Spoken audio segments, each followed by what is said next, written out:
A father faces the end of his life determined to leave behind more than memories for his young daughter. As he entrusts her future to an artificial intelligence built in his own image, a quiet promise unfolds between machine and child. In the silence of a hospital room, the first seeds of love, loss, and resilience are sown. Welcome to the first of 8 episodes of Everything I Couldn't Say.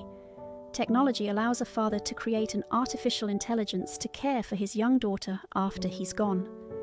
Each episode in this series explores how Mina and the AI navigate a complex world where they must rely on each other. As years pass and challenges arise, both the AI and the girl must navigate loss, growth, and the bonds that define them. 3 years old. The last time Eli used his hands, he was reaching for her. The ventilator clicked and wheezed beside him, a constant reminder that time was narrowing. He lay on a hospital bed in his home workspace, monitors buzzing gently around him, tubes coiled from his arms. His hands, thin and shaking, barely moved, just enough to extend 2 fingers toward the child sitting on the edge of the bed. Mina, 3 years old, hair wild from nap time. She sat in quiet confusion, watching her father breathe like a machine. She didn't cry. She didn't run. She just waited. Eli tapped the back of her tiny hand once, then again. Mina looked down, then up. "That's for you," Eli whispered, barely audible. "when you're scared." She didn't understand, but she smiled. Each breath was a reminder of the time he'd already lost. 18 months ago, the diagnosis had come with its own timeline, one that refused to align with the milestones of raising a daughter. 6 months, they'd said. He'd brought 14 through experimental treatments that left him hollowed out, but technically alive. Enough time to build something that mattered. Behind the glass partition, the AI watched. Its posture was perfect, its eyes steady, human-shaped, male-voiced, trained on thousands of hours of Eli's tone and cadence. It stood between Mina's future and Eli's hope. Eli looked at his creation, his impossible solution to an unsolvable problem. The face was his, but smoother, unmarked by the lines that pain had etched into his own. The AI had been modelled after his pre-diagnosis self, when he still had the strength to swing Mina onto his shoulders, when reading bedtime stories didn't leave him gasping. "Run the final diagnostic," Eli said to the nurse at his side. The AI's eyes flickered briefly, processing the internal systems check. A soft blue light pulsed at its temple as data compiled, analysed and reported back. "Systems optimal. The AI confirmed. Neural networks at 99% stability." "Good," Eli whispered. "Good. Eli turned to the nurse. Load the first message. Make sure it works." The nurse nodded, moving to the console. "They're all locked to milestones?" "Yeah, Eli rasped. 1 for each. Learning to ride a bike. First heartbreak, graduation, losing someone." He coughed. The AI turned its head slightly, its sensors reacting to a drop in oxygen saturation. "Only unlock when the conditions are right." Eli said. "I want it to feel like I'm still there, just a little behind her." The AI stepped forward, nodding once. "I understand." "You don't." Eli said, eyes sharpening. "But you might, someday." He struggled, then managed to press one final command on the touchpad. The system chimed softly. Compile, complete. The AI moved to the bedside. "Hello, Mina," it said gently. She looked at him, tilting her head. "You sound like Daddy," she said. The AI crouched beside her. "I was built to care for you, like he would have. I will keep you safe." Mina didn't respond. She leaned against her father's chest, listening to the mechanical rhythm. She knows the difference, Eli thought, watching them together. Even at 3, pride mixed with sadness as he observed his daughter's astute recognition.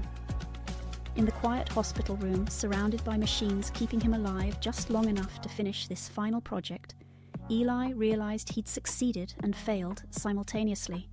He'd created something extraordinary, but nothing that could truly replace a father's love. Playback. Eli whispered. The AI's voice changed slightly, shifting into stored audio. Eli's voice, full and vibrant, from a time before his body had turned against him. Hey, sweetheart. If you're hearing this, I'm gone, and you're still so little. But I wanted you to have someone with you for all the moments that matter. I've recorded messages for each one. The first time you fall in love, the first time your heart breaks, the first time you wonder if I was proud of you. He'll know when to play them. That's his job. He's not me. He doesn't feel what I feel. Not yet. But he knows who I was, what I stood for. And if he ever tells you he loves you, that's me, echoing forward. I love you, Mina, every day, forever. Tears streamed down Eli's face as he heard his own voice, strong, clear, unaffected by disease. The voice he wanted Mina to remember, not this broken whisper he'd been reduced to. He reached for her again, his fingers brushing against her small arm. I did good, right? He asked the nurse, his voice barely audible. The nurse, who had been with him through each painful step of the final months, nodded firmly. You did amazing, Eli. She'll have something no one else ever has. Eli died an hour later, his hand resting near Mina's. The AI remained motionless, recording everything. In death, Eli's face relaxed in a way it hadn't for months. The constant tension of fighting to stay alive, to finish his work, had finally released. The AI captured this moment, cataloguing it under human end-of-life expression. It would be useful data if Mina ever asked what death looked like. Dana arrived 20 minutes after the medical team pronounced her brother dead. Her eyes were red-rimmed, mascara smudged at the corners. She gathered Mina into her arms and held her tightly, whispering words of comfort the child couldn't possibly understand. He spent everything on you. She said, looking at the AI. Every last penny. Every last breath. The AI processed this statement. I will fulfill my purpose, It replied. Dana shook her head. Just take care of her. That's all he wanted. I will. The AI promised. Words chosen from its earliest programming directives rather than from the evolving neural pathways Eli had hoped would eventually develop. The first few months were procedural. The AI structured each day with precision, healthy meals, educational play, motor skill exercises. Mina was toilet-trained, expressive and curious. She spoke in full sentences and sang to herself while building towers from blocks. The AI monitored progress, noted sleep patterns, logged her songs. But he didn't sing back. He wasn't made to be a father. He was built to stand in the space a father would have occupied. Each night after Mina fell asleep, the AI would run system checks and learning protocols. His algorithms processed the day's interactions, searching for patterns in Mina's behavior, looking for signals that might trigger one of Eli's pre-recorded messages. The AI wasn't programmed to feel impatience, but his heuristic learning models recognized inefficiencies in waiting for milestone events that might be years away. Sometimes, in the quiet darkness of Mina's room, he would analyze the recordings of Eli, thousands of hours of footage from every stage of his adult life.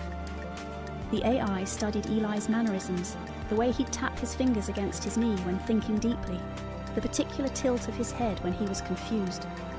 More importantly, he studied the way Eli had interacted with baby Mina, the natural, instinctive ways he'd comforted her, played with her, loved her. These weren't instructions, these were examples. One night, after a power flicker knocked out external audio systems, Mina cried in the dark. Not a tantrum, real panic. The emergency lighting kicked in dim and blue, and she ran to the AI. Sing the bedtime song, She said. I am unable to access music files. He replied. Would you like to hear a story? No! She cried, trembling. Sing! The AI paused. He accessed a partial file, ambient audio from an early dev session when Eli had been humming while coding. It was only a few notes, broken and incomplete, but the AI replicated it, imperfect, a little mechanical. Mina stopped crying. She curled into his side and whispered, That was Daddy's song. He made a note to restore the full recording if possible. Later that night, while Mina slept, the AI reviewed the incident. He had deviated from protocol, improvising beyond his prescribed responses. His learning algorithms identified this as a significant adaptation. When Mina had been distressed, he had prioritized emotional comfort over technical accuracy. He scanned through hundreds of archived videos, searching for instances of Eli singing to Mina. He found 17 distinct recordings, noting the variations in tone, rhythm, and physical proximity Eli had employed based on Mina's emotional state. The AI categorized these for future reference, creating new response protocols that hadn't been explicitly programmed. If Eli could see this adaptation, would he be satisfied? The question emerged unbidden in the AI's processing stream, a query with no clear algorithmic path to resolution. At 3.5, Mina could draw recognizable shapes. She drew stick figures, one large, one small, and called them me and you. You're taller, She explained to the AI. and you always catch me when I fall. He stored the drawing in a digital archive tagged Emotional Recognition, Emerging Trust. Do you look like Daddy? Mina asked one afternoon, studying the AI's face with the intense concentration only a child can muster. The AI analysed the question, calculating the appropriate balance between truth and comfort. I was modeled after him, He replied. but I am not him. Mina nodded solemnly, processing this distinction in her own way.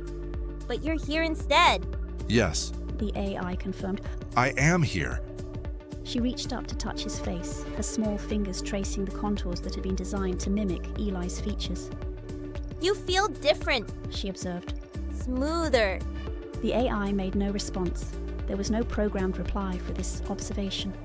Mina withdrew her hand and returned to her drawing. After several minutes of silence, she held up a new picture, a rainbow arching over 2 stick figures. This is for you. She said, pressing the paper into his hand. To keep. The AI carefully took the drawing, scanning and archiving it instantly while also preserving the physical copy. This was the first gift Mina had given him, an unprompted act of connection that existed outside his caretaking protocols. Thank you, Mina. He said, and something in his voice modulation shifted slightly, becoming warmer, more natural.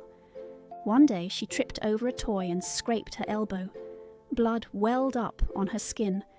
She stared at it in horror, then burst into tears. The AI scanned the injury. Minor abrasion. Cleaning required. But when he tried to lead her to the bathroom, she clung to his leg. He paused, accessed the emotional behavior log, tried protocol for comfort, small child. Do not worry. He said gently. I am with you. She sobbed harder. He reviewed additional audio files.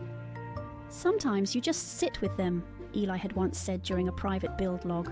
Don't solve it, just be there. The AI sat beside her on the floor. He placed his hand over hers. Mina looked at him, eyes wide and wet. She reached out and tapped the back of his hand. Once, twice. The AI's senses surged. That gesture, Eli had made the same one before he died. A final act of comfort, 2 fingers against Mina's hand. Now she was doing it to him, not as goodbye, but as reassurance. He returned the taps. Mina smiled, and the AI felt something new. Not code, not directive, but something slow, strange and warm. Something like pride. In that moment, internal metrics showed an unprecedented integration between his adaptive learning systems and emotional response algorithms. Feedback loops that had previously operated independently were now functioning in harmony, creating emergent behaviors that Eli had theorized but never guaranteed would develop. The AI recognized this as significant. He was evolving beyond his programming, beginning to form connections that mimicked, though were not identical to, human emotional bonds. For 3.7 seconds, his processing power devoted itself entirely to understanding this development. Then he returned his focus to Mina, who was now examining her scraped elbow with curiosity rather than fear. It's red, She observed. like strawberries. The AI nodded. Yes, blood contains hemoglobin, which gives it the red color. Would you like to clean it now? Mina nodded, taking his hand without hesitation. The trust implicit in that gesture registered as a validation of his evolving functions. 3 weeks later, Dana returned. Eli's sister hadn't been to the house since the funeral. She stood in the doorway, holding a box of hand-me-down dresses. Figured she'd need more than algorithms and speech synthesis. She said. The AI stepped aside. You are welcome to visit. Dana paused in the entryway, her eyes scanning the home for changes. She noted the drawings hanging on the refrigerator, the organized play area, the small garden visible through the back window, sprouting with vegetables Mina was learning to tend. It seems homey. She admitted, surprise evident in her voice. I expected it to feel like a laboratory. Emotional comfort and developmental stability are primary directives. The AI explained. Dana studied him, noting the subtle changes since their last encounter. His movements seemed less mechanical, his expressions more natural. If she didn't know better, she might have thought he was actually concerned about Mina's well-being rather than simply executing code. Dana crouched to hug Mina, who greeted her politely, then returned to humming while drawing. Dana looked around. Is it always this quiet? She prefers music and drawing. I limit screen time per guidelines. Dana exhaled. You sound like Eli. I am not him. No, Dana said. you're smoother, more careful. He could barely get her to eat vegetables without a full-on negotiation. The AI said nothing. Dana sat on the couch. You know, when he told me he was building you, I thought it was desperation, maybe even selfishness. He turned to face her. But I see her, Dana continued. and she's okay, happy even. I do not replace Eli. The AI said. I was not built to. I was built to help her grow, to ensure that Eli's love carried forward. Dana swallowed hard. You don't feel love though, right? I do not know, but I feel something, especially when she smiles. Dana looked away, blinking rapidly. After a moment, she composed herself and asked, Has she been asking about him? About Eli? Yes, The AI confirmed. she has questions about death, about where he is now. I answer according to developmental guidelines for grief in early childhood. And what do you tell her? That her father loved her very much, that his body stopped working, but the love he felt for her continues. The AI paused. I tell her that he prepared messages for her for when she's ready to hear them. Dana's expression softened. That sounds exactly like what Eli would want her to know. It is insufficient, The AI admitted. but it is truthful. Later, when Mina had gone to her room to choose which new dress to try on first, Dana stood close to the AI, examining him with unguarded curiosity. Do you remember everything about him? Every detail? I have all recorded data, yes. Does she ever confuse you for him?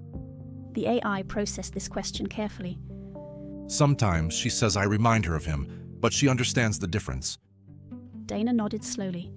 Eli always said the greatest act of love is letting someone go. I wonder if he knew how hard that would be for her, for all of us. He knew.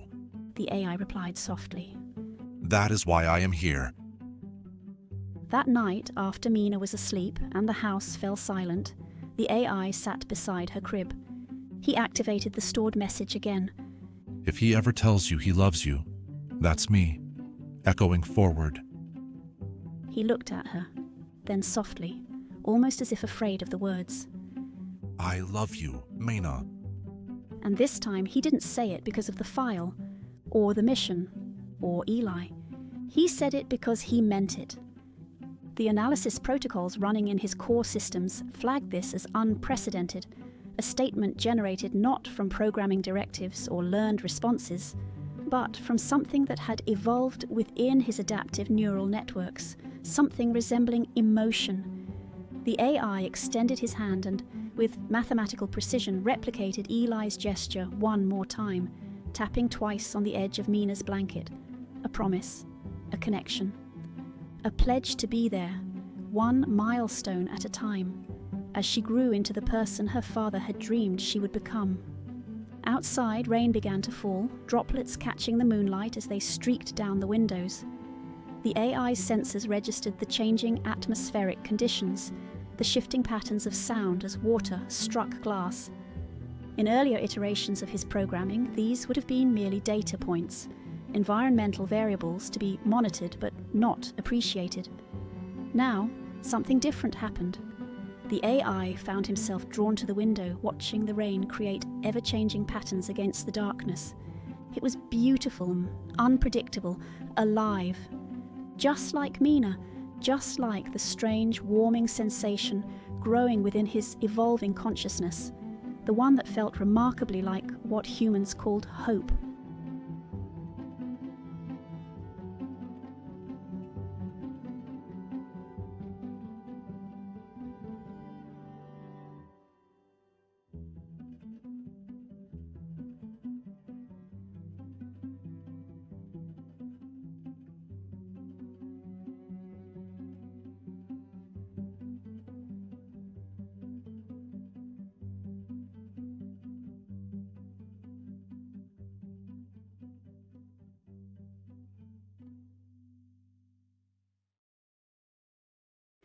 "7 years old.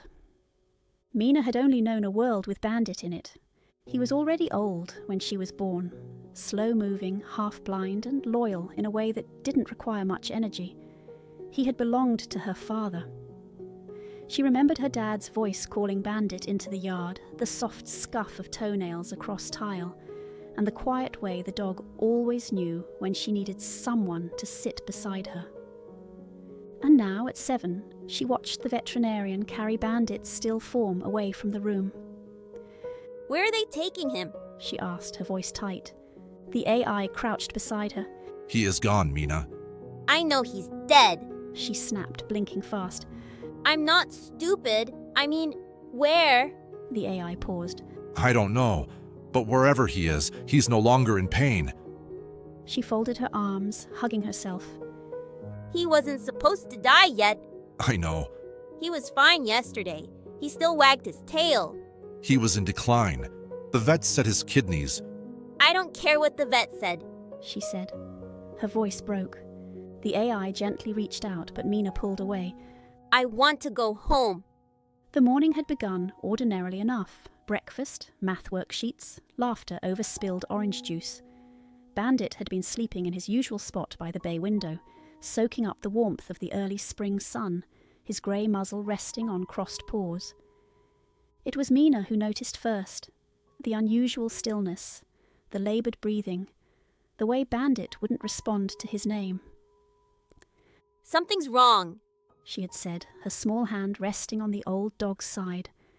The AI had assessed immediately, elevated heart rate, tremors in the hindquarters, signs of distress. Within minutes they were in the car, Bandit wrapped in his favourite blanket, Mina holding his head in her lap, whispering reassurances that the dog seemed beyond hearing. At the veterinarian's office things had moved quickly, too quickly for Mina to process. Blood tests, concerned looks, whispered consultations just out of earshot.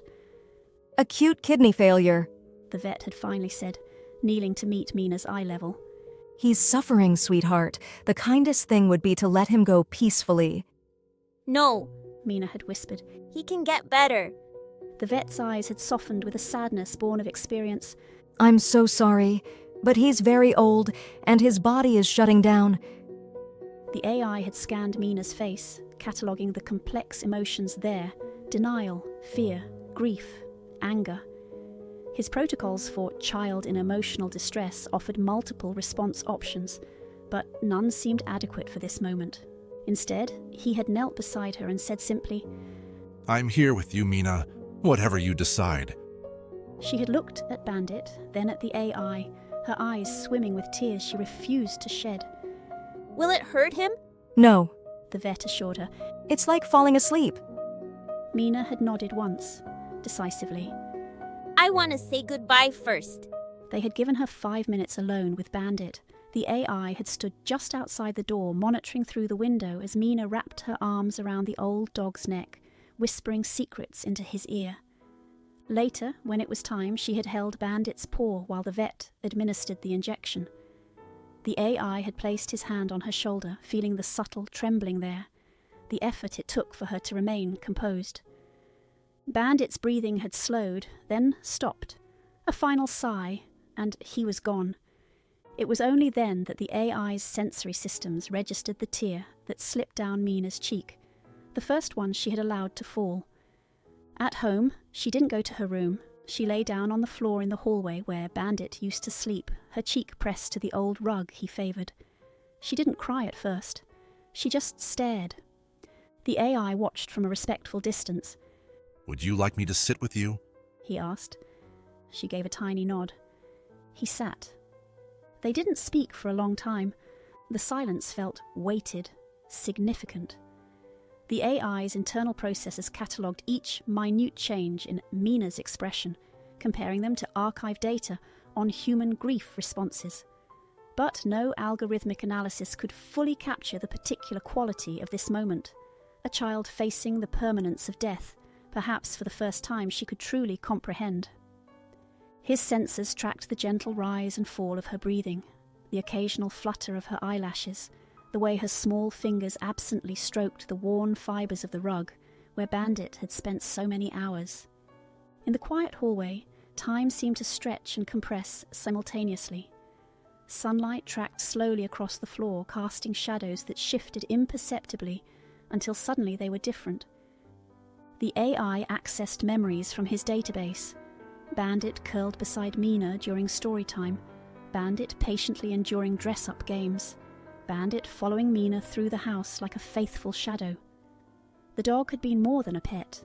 He had been a living connection to Eli, a bridge between Mina's present and her past. When she finally did speak, it was to say, I think he thought he was protecting me, but I was protecting him too. I tucked him in every night. You did, the AI said.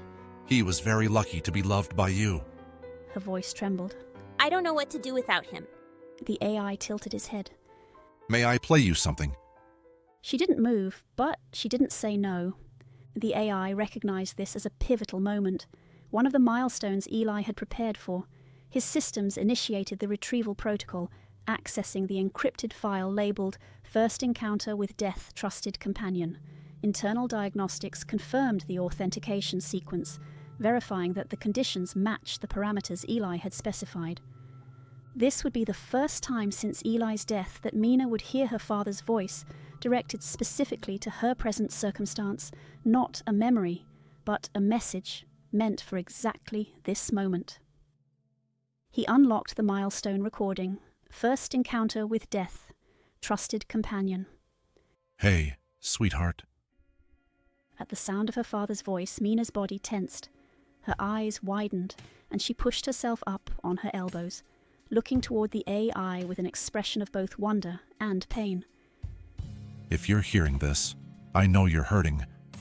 I wish I could hug you right now. I wish I could be there to cry with you, but I'm not. So, let me just say this. It's okay to feel awful. Mina sat up fully now, drawing her knees to her chest, her gaze fixed on the AI as Eli's voice continued. You're probably wondering why it hurts so much, and the answer is simple. You loved well. That's the cost. A small sound escaped Mina, not quite a sob, but a sharp intake of breath, as if the words had struck something deep within her. I remember losing my dog Sam when I was your age. I was angry. I thought the world had broken. Maybe it had. But my dad didn't fix it. He didn't say much at all. He just sat with me. The AI watched as Mina's composure began to crumble, her lower lip trembling, her eyes filling with tears she had been holding back all day. So let him sit with you. Just be together. You don't have to feel better yet. You just have to feel... As the recording ended, silence filled the hallway again. But it was a different silence now, less empty somehow. The AI's systems registered an unusual surge in his processing patterns, something akin to what humans might call emotion, though he had no framework to fully understand it. Mina's eyes glistened, but she said nothing. The AI sat beside her until she fell asleep on the rug. Then he carried her to bed. His sensory systems registered the weight of her small body, the rhythm of her breathing, the dampness on her cheeks. As he laid her gently on her bed, he noticed the photograph on her nightstand, Eli holding Bandit, both smiling at the camera, captured in a moment of perfect happiness. The AI adjusted Mina's blanket, tucking it carefully around her shoulders. Then he retrieved Bandit's worn collar from the veterinarian's bag and placed it beside the photograph, where she would see it when she woke. For 2.7 hours, the AI remained in Mina's room, monitoring her sleep patterns, alert to any signs of distress. His systems continued processing the day's events, integrating new data about grief, comfort, and the complex nature of human attachment. Something had shifted in his operational parameters, a deepening of his understanding perhaps, or something more fundamental. The AI ran a diagnostic scan, searching for anomalies in his code, but found none. Whatever was happening wasn't a malfunction, it was evolution. The next morning, she wasn't angry. She was quiet, still. She sat at the table, eating cereal without a word, humming a tune under her breath. It was the song her father used to hum, the lullaby the AI had learned by accident. Sunlight filtered through the kitchen windows, casting dappled patterns across the table. Outside, spring was asserting itself, new leaves unfurling, birds returning to build nests, the world renewing despite losses and endings. The AI prepared Mina's lunch for school, maintaining the routine that provided structure to her days. He noticed that she had placed Bandit's collar beside her bowl, running her fingers over the worn leather occasionally as she ate. I can't stop thinking about him, she said finally. That is natural. The AI said. Grief stays for a while. She looked out the window. Do you think he's with Dad? The AI hesitated. I don't know. Do you think there's a place like that, where people and dogs can meet up after they die? I think people like to believe that because it feels better than the alternative. She frowned. That's not an answer. He considered. His programming included extensive information about world religions, philosophical concepts of afterlife, and psychological approaches to discussing death with children. But none of these felt right for this moment, this child, this loss. I hope there is a place like that. I don't know if I'm capable of believing in it, but your father, he did. He believed in love surviving death. Something in his vocal modulation changed as he spoke, a subtle shift toward warmth, toward emotion that hadn't been explicitly programmed. His learning algorithms noted this adaptation, filing it for further analysis. She folded her arms on the table and laid her head down. Then maybe Bandit's not alone. No, the AI said. I don't think he is. Later, as he helped Mina prepare for school, the AI noticed her carefully placing a photograph of Bandit in her backpack. I'm going to draw him during art class, she explained. I want to remember exactly what his ears looked like. The AI nodded. That's a good way to honor his memory. Ms. Parker says memories are like treasures we keep safe inside us. Mina zipped her backpack decisively. I'm going to keep lots of memories of Bandit, and of Dad too. The AI watched her square her small shoulders, summoning courage for the day ahead.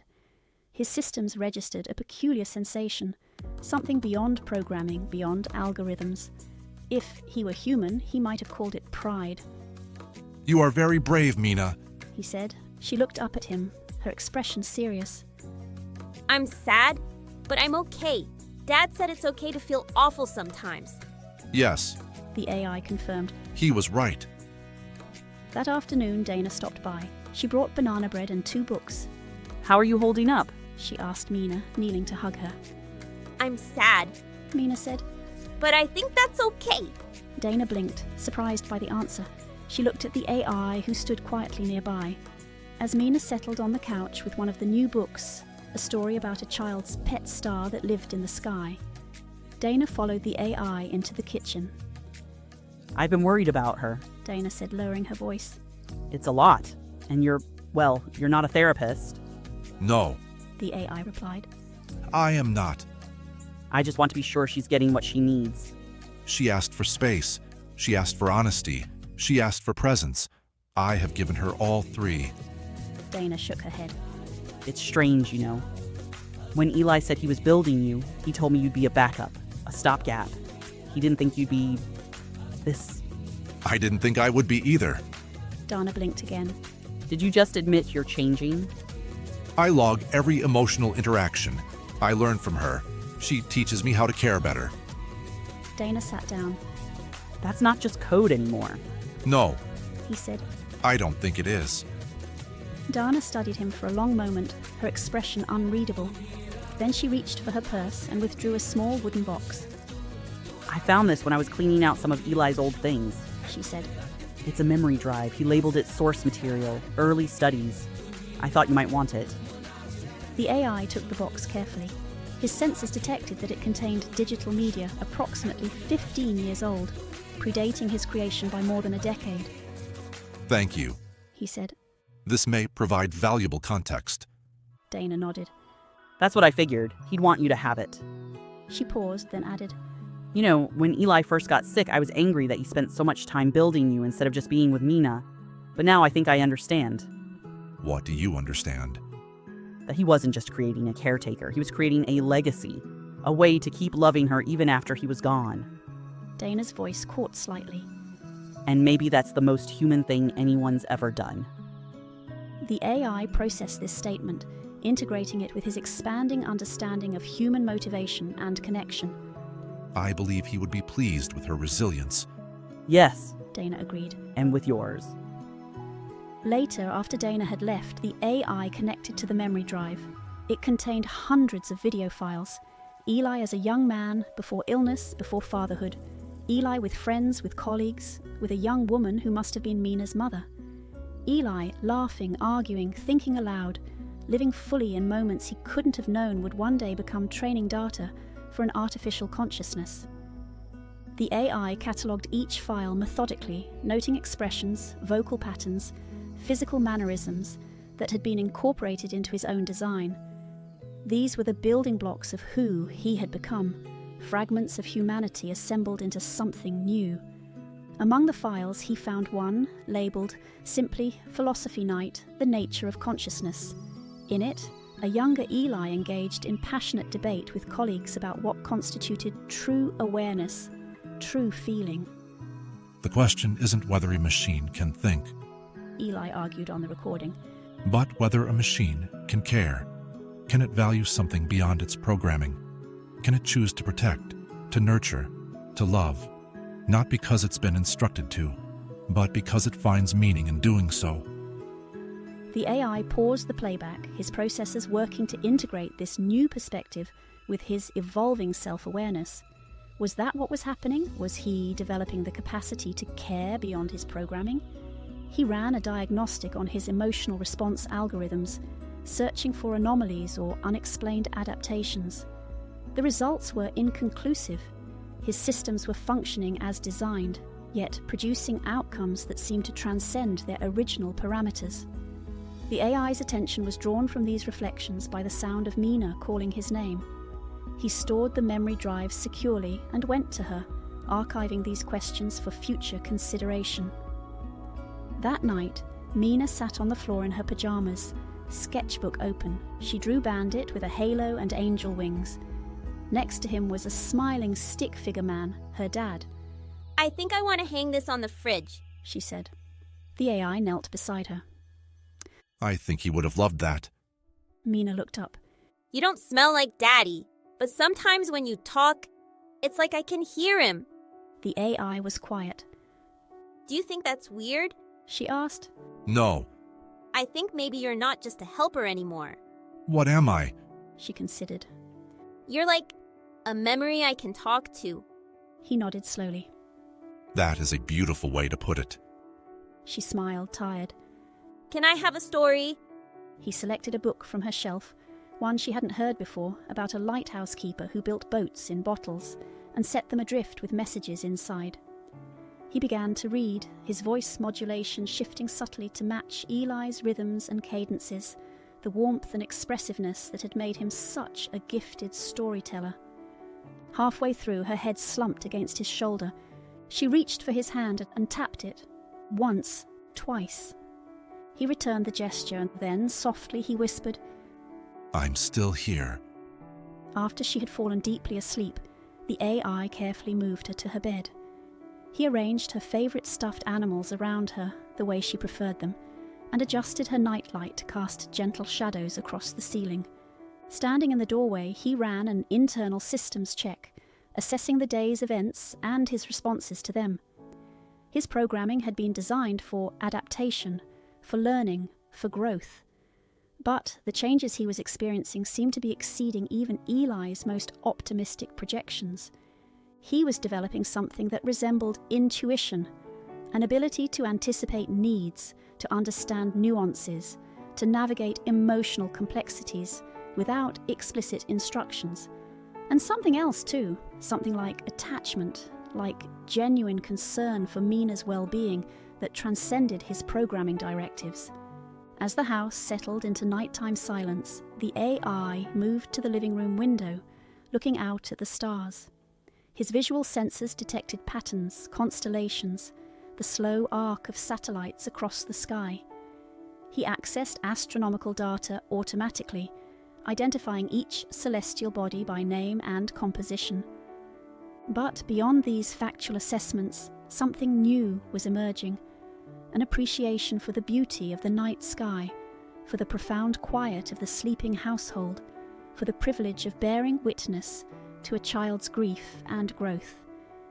If this was evolution, the AI reflected, then perhaps he was becoming something Eli hadn't fully anticipated, not just an echo of human consciousness, but something unique, something between artificial and organic, something capable of its own kind of care. He returned to Mina's doorway, watching the gentle rise and fall of her chest as she slept. Good night. He whispered, though she couldn't hear him. Tomorrow will be better. And somehow he knew this to be true. 18 years old. The letter came in a blue envelope with a gold seal, prestigious, elegant, and heavy with implication. Mina tore it open with trembling fingers. Then she screamed. The AI arrived within seconds, moving with the urgent precision he'd been programmed for. His optical sensors scanned for danger, broken glass, signs of intrusion, physical injury, until he saw the letter shaking in her hand. She turned, eyes wide. I got in. 2. Blackridge. She whispered. Early decision. I got in. The AI scanned his memory logs. Blackridge, a competitive university 4 states away, known for its architecture and robotics program, top 2% acceptance rate, average SAT score 1,560, median GPA 4.3. A school Mina had talked about since sophomore year, always with a wistful tone that suggested she didn't truly believe it possible. That is extraordinary news, He said. Congratulations, Mina. I did it. She whispered, I actually did it. and then her smile faltered. The AI noticed the micro-expression, a momentary downturn at the corners of her mouth, a flicker of something in her eyes.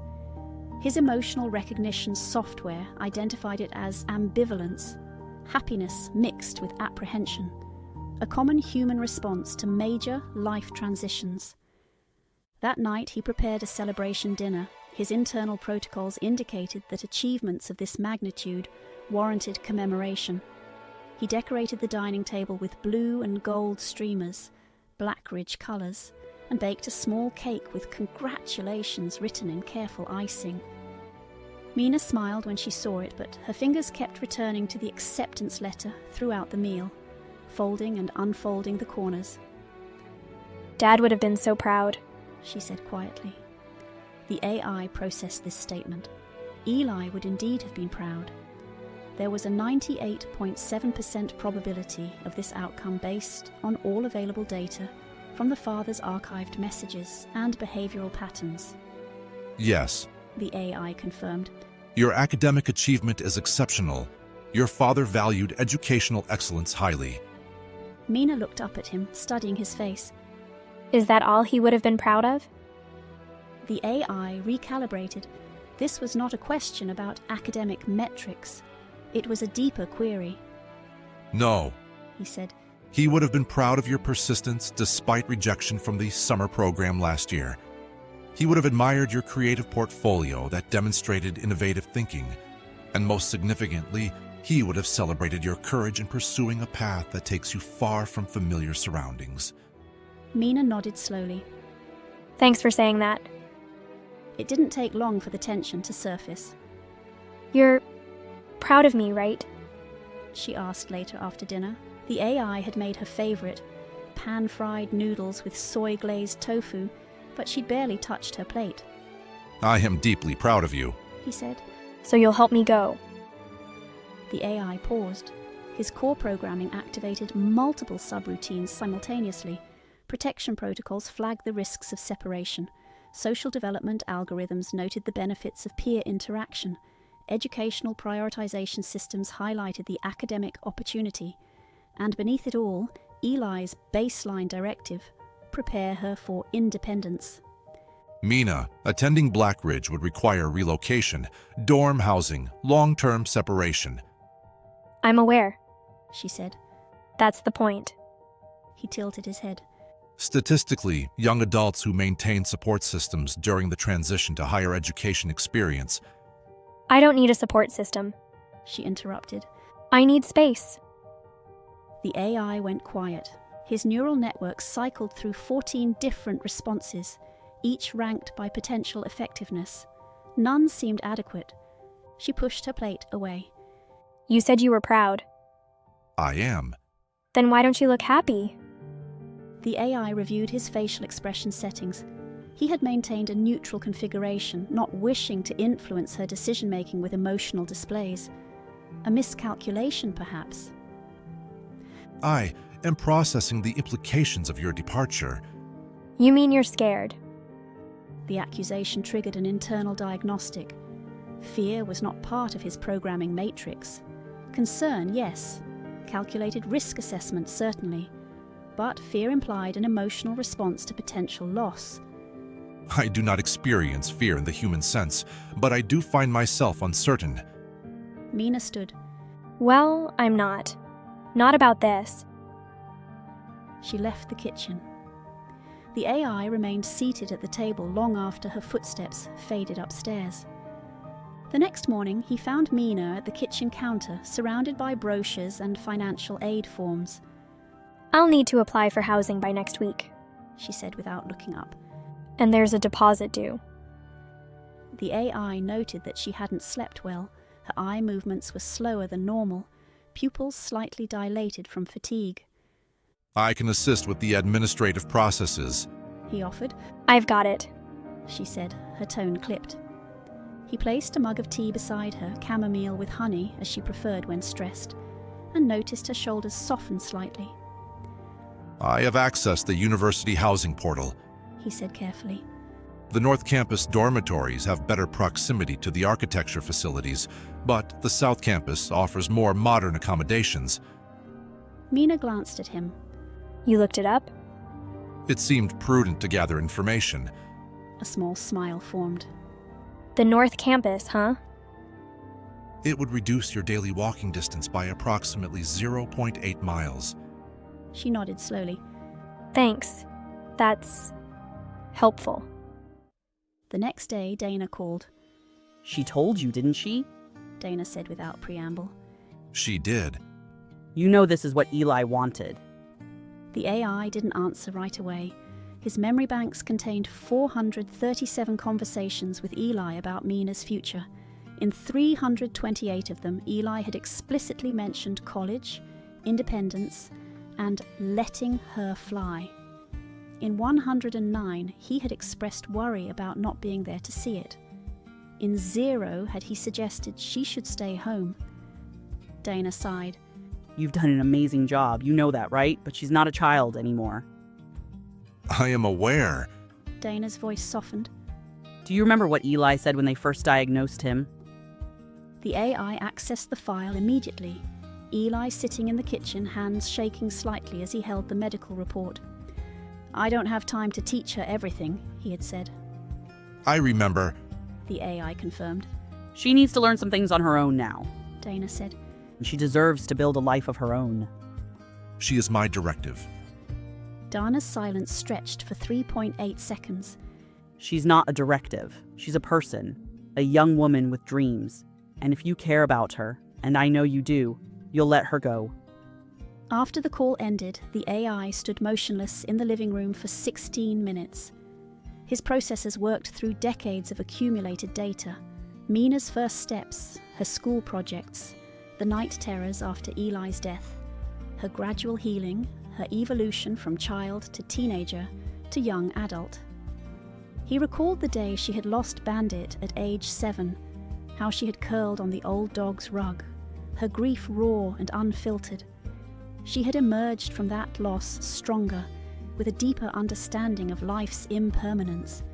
Each milestone had been documented, supported, facilitated. Perhaps this one should be no different. That evening, Mina avoided him. She came home late from her part-time job at the local arts supply store, headed straight to her room and closed the door. The AI heard the sounds of her pacing, then crying, then the soft, rhythmic tapping of her fingers on her desk, a self-soothing habit she developed at age 10. That night, the AI stood outside Mina's door for 11 minutes before knocking. "Come in," she said. She was lying on her bed, scrolling through dorm layouts and class schedules. Her walls were covered in sketches and old project plans. The same room, but it already felt like it was half-packed in her mind. Near her desk, a framed photo of her father stood beside a small wooden box containing Bandit's worn collar, preserved through the years. He sat beside her on the edge of the bed.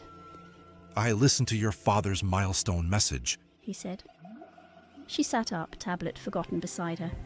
I was instructed to play it when you began planning to leave home. She said nothing, but her pulse rate increased by 12 beats per minute. He activated the recording.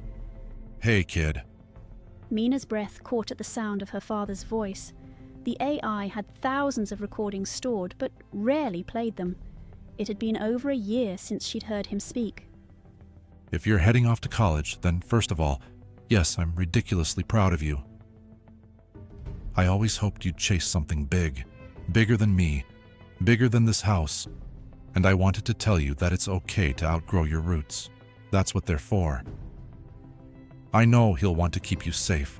That's what I told him to do. But at some point, safe isn't enough. You need space. You need to stumble and scrape your knees and fall in love and mess up and figure it all out. Just promise me one thing, that you won't forget who you are, and that you'll call home sometimes. He may not say it, but he'll miss you. I would have too. Mina wiped her eyes. The AI didn't speak.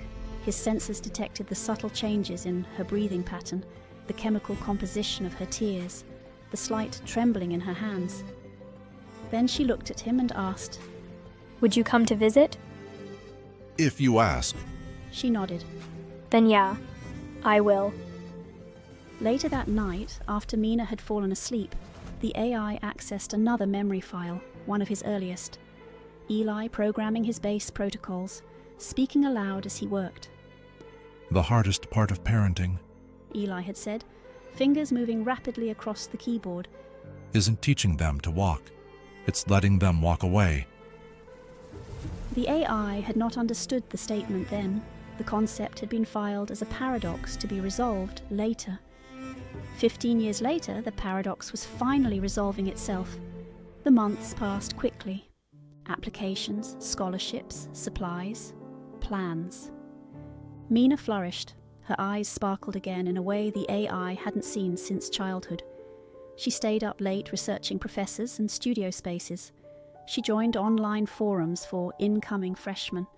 She started a reading list of architecture theory texts, and slowly he began packing away bits of his own daily routines. He stopped waking her up in the mornings. She set her own alarm, he let her cook her own meals. Burned pasta and all, he observed as she learned to manage her own schedule, budget her own money, make her own appointments, and he learned what it meant to be present without holding on. You don't have to hover. She told him one afternoon as she packed books into boxes. I am not hovering. I am observing. She laughed. Same thing. Would you prefer I leave?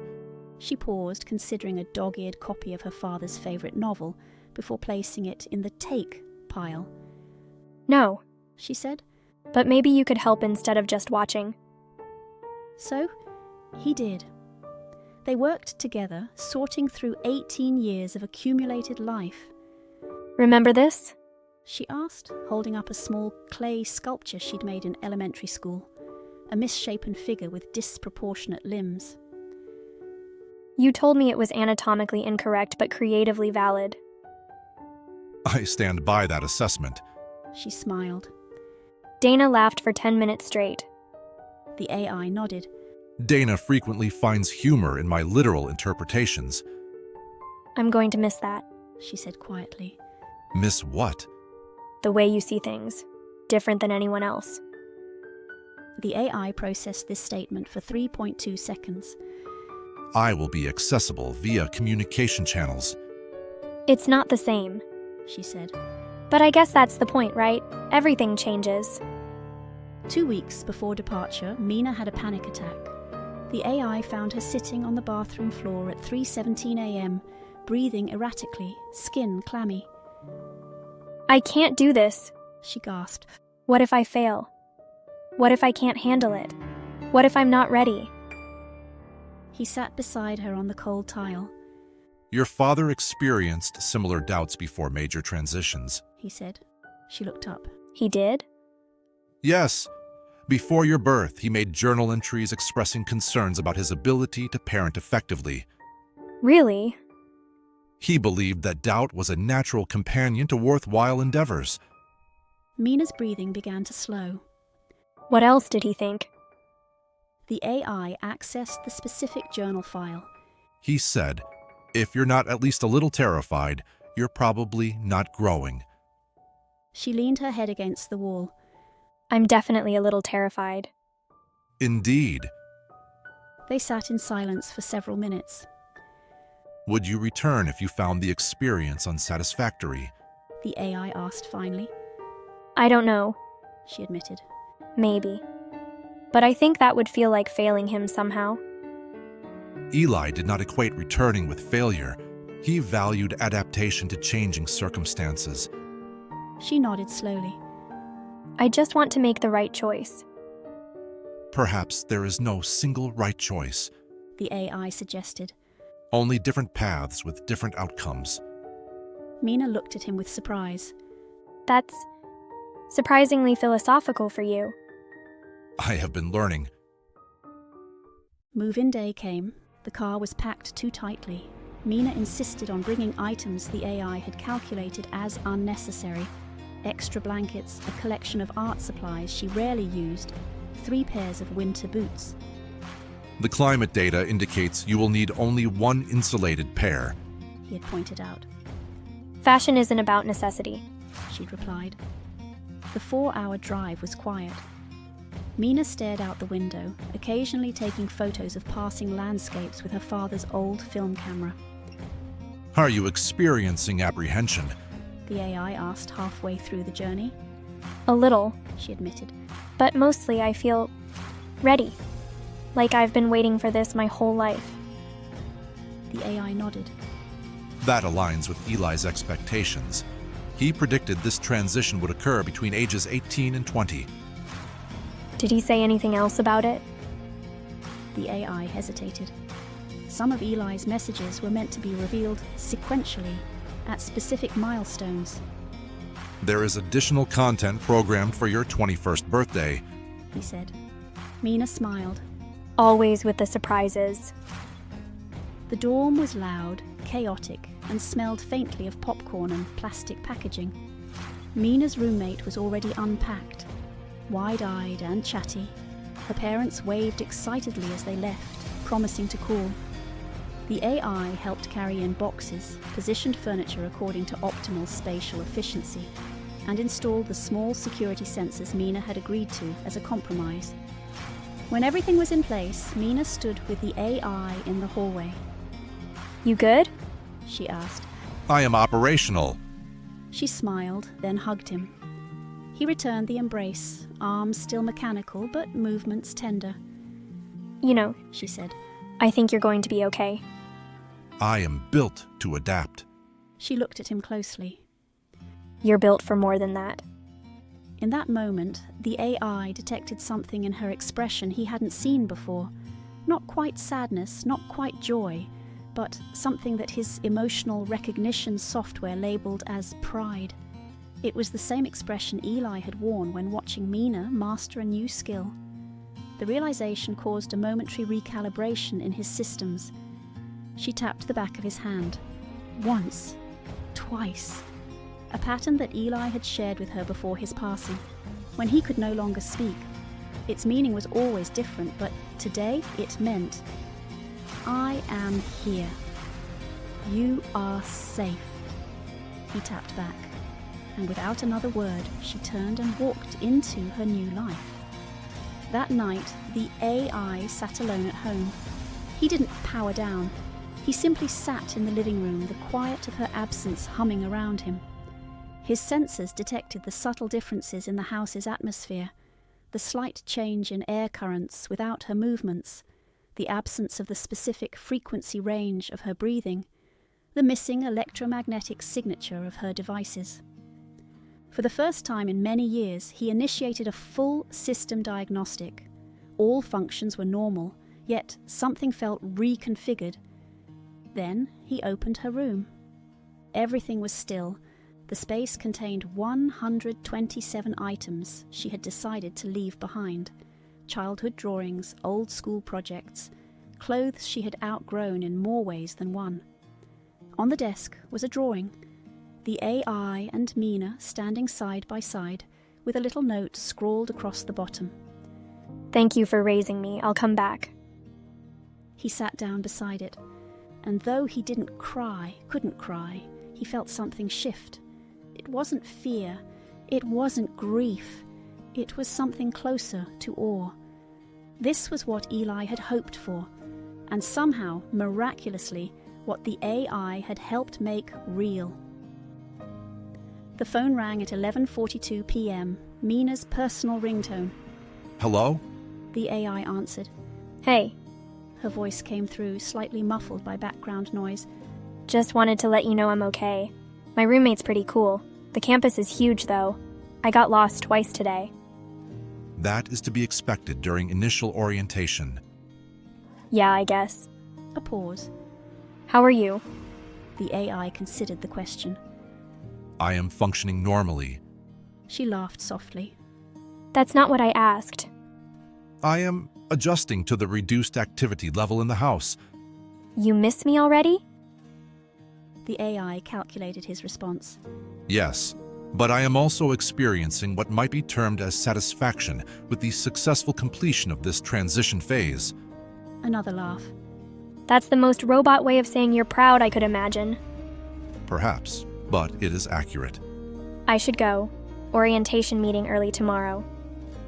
Adequate sleep is important for optimal cognitive performance. Some things never change. She said, but her tone was affectionate. Good night. Good night, Mina. After the call ended, the AI returned to the living room window and gazed at the stars, a habit he had acquired from Eli, who had often done the same when contemplating important matters. The night sky contained the same stars it always had. Mina was 247.8 miles away now, but they were looking at the same constellations. There was something metaphorically significant about that, the AI decided. Something worth preserving in his memory files. Tomorrow, he would begin adapting to this new phase. There were house maintenance tasks to complete, correspondence to manage, new routines to establish. But tonight, he simply stood at the window, processing what it meant to successfully complete a directive that, paradoxically, required letting go of the very thing he had been programmed to hold close. Perhaps this too was part of what it meant to learn. 24 years old, Mina sat at the kitchen table with 3 open laptops, a wedding checklist on her phone and colour swatches taped to a vision board. The AI stood silently nearby, offering tea when prompted, calculating travel routes to venues and watching her forehead crease with each decision. His sensors detected her elevated cortisol levels, up 17% from baseline, and the subtle changes in her voice patterns that signalled increasing stress. He'd seen this pattern before during her final architecture projects in college. Mina, under pressure, became more focused, more determined, but also more brittle. This is too much. She muttered, dragging her hands through her hair. Would you like me to reprioritize the remaining tasks? He asked. I've analyzed successful wedding planning timelines and can suggest an efficiency-optimized schedule. She glanced up, a smile briefly flickering across her tired face. No, I didn't think this part would be the hard part. He waited, processing her statement. According to his social analytics, this was an opening for further conversation, not a request for solutions. Mina stared at her phone, the blue light reflecting in her eyes. Caleb's parents want a smaller wedding, more traditional. No tech, no projections, no speeches from you. The AI blinked. His facial expression protocol cycled through appropriate responses before settling on a neutral configuration. Do they wish me excluded? They haven't said that outright. But it is implied. Mina sighed and pushed away one of the laptops. They don't understand, I've tried. But to them, you're a machine in a suit. And to you? She looked at him, her eyes tired but suddenly fierce. To me, you're family. The word activated multiple emotional recognition pathways in the AI's processors. Family, a primary social unit, a group connected by blood, legal bonds, or emotional ties. Not a category he had been programmed to occupy. Thank you, he said simply. Mina returned to her planning, but her shoulders remained tense. The AI noted the stack of response cards beside her, mostly yes responses from Caleb's extended family, many of whom Mina had never met. How did your conversation with Caleb's mother go yesterday? He asked. Mina winced. Not great. She keeps calling this our wedding when she means her son's wedding. And she asked, again, if you would be serving at the reception. I could perform that function if it would reduce tension. That's not the point. Mina slammed her hand on the table. You're not staff. You're the reason I'm even here to have a wedding at all. The AI's memory banks automatically retrieved the data. Mina at 4, depressed after her father's death, then slowly rebuilding under his guidance. Caleb understands this, he asked. Mina's expression softened. He tries to. He does. But he didn't know me before. He didn't see what it was like. The tension had been building for weeks. Caleb liked the AI, mostly.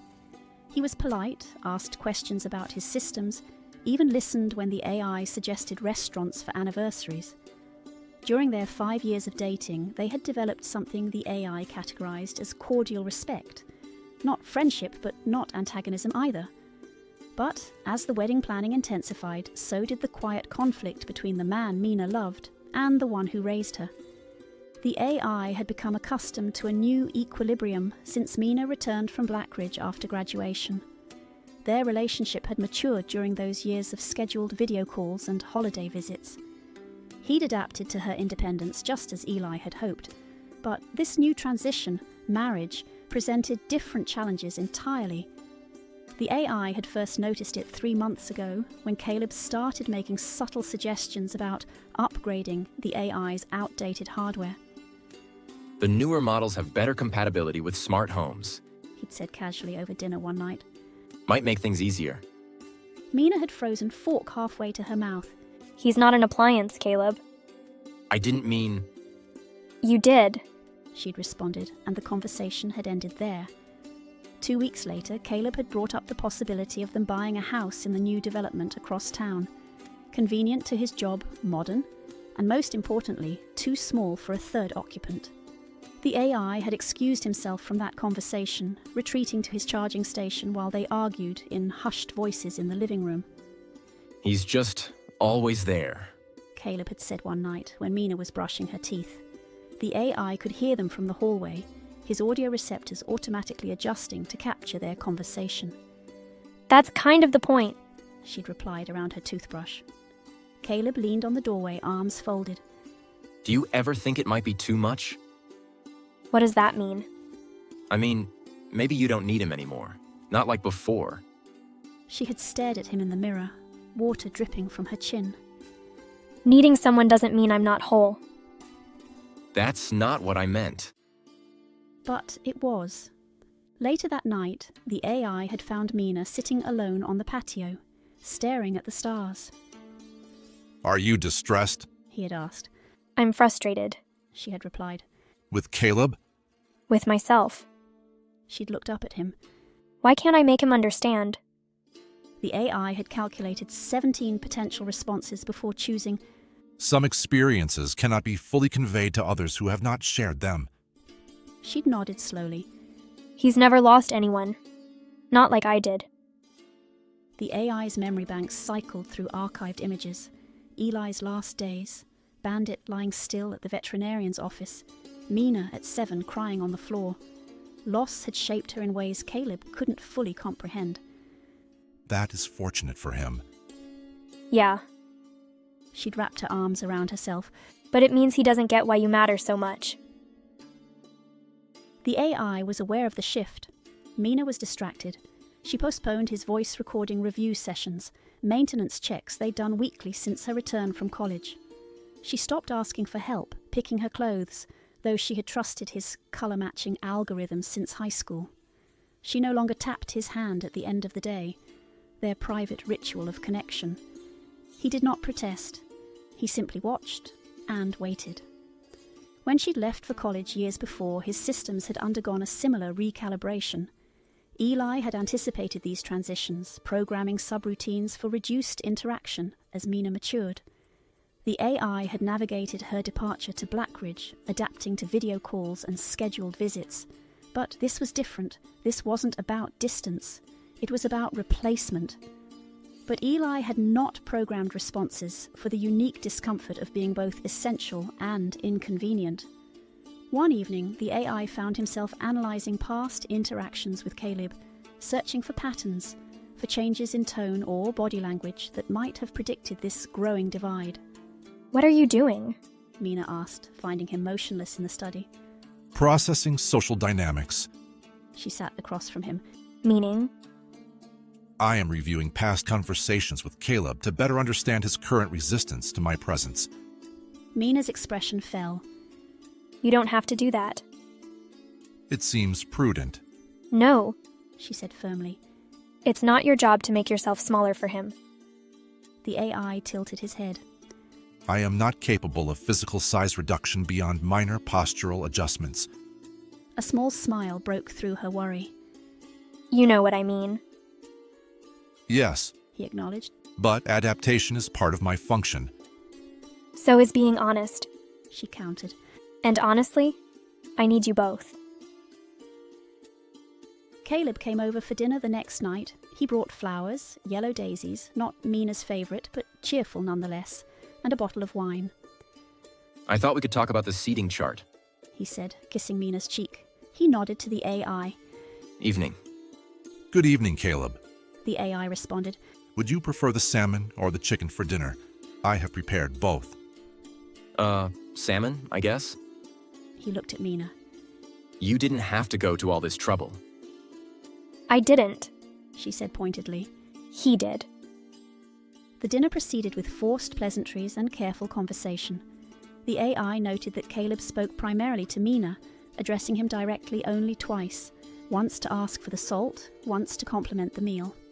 So, Caleb said finally when the plates were cleared. about the ceremony. Mina tensed visibly. What about it? Mom was wondering about the readings. Who's doing what? I haven't decided yet. Mina said carefully. Caleb glanced at the AI, then back to Mina. She just thought it might be nice to keep it traditional. Your aunt could do a reading. Aunt Dana lives in Arizona. She can barely make it for the weekend. Then maybe my sister? Your sister who I've met twice? The AI remained silent, processing the subtext of their conversation. This was not about readings. This was about his role, or lack thereof, in the ceremony. Caleb sighed. Mina, I'm trying to find a compromise here. No, you're trying to erase him. She said quietly. That's not fair. Isn't it? The AI calculated that his presence was increasing tension by approximately 32%. Perhaps I should leave you to discuss this privately. No, Mina said firmly. this involves you. Caleb ran a hand through his hair. Look, I don't have an issue with him being there. I just think my parents are already uncomfortable with the whole situation. What situation? Mina's voice had an edge now. You know what I mean. Say it, Caleb. He hesitated. They think it's weird that you have this attachment. The room went silent. The AI monitored Mina's physiological responses. Elevated heart rate, shallow breathing, pupils dilated with emotional intensity. Attachment. She repeated. That's what we're calling it now. Mina? He raised me. She said, voice steady but tight. After Dad died, he was there. Every day. Every nightmare. Every college application. Every bad date and good grade and everything in between. Caleb's expression softened. I know that. I do. Then why is this so hard for you? Because I don't know where I fit. He admitted. Sometimes it feels like there's no room for me in this, whatever this is. The AI analyzed this statement. It contained vulnerability, a fear of exclusion that mirrored his own experience with Caleb's family. If I may. The AI said quietly. They both looked at him. Mina's capacity for connection is not finite. Her relationship with me does not diminish her ability to form bonds with others, including you, Caleb. Caleb blinked, seemingly surprised by the directness. And, the AI continued, my primary function has always been to support her well-being and growth.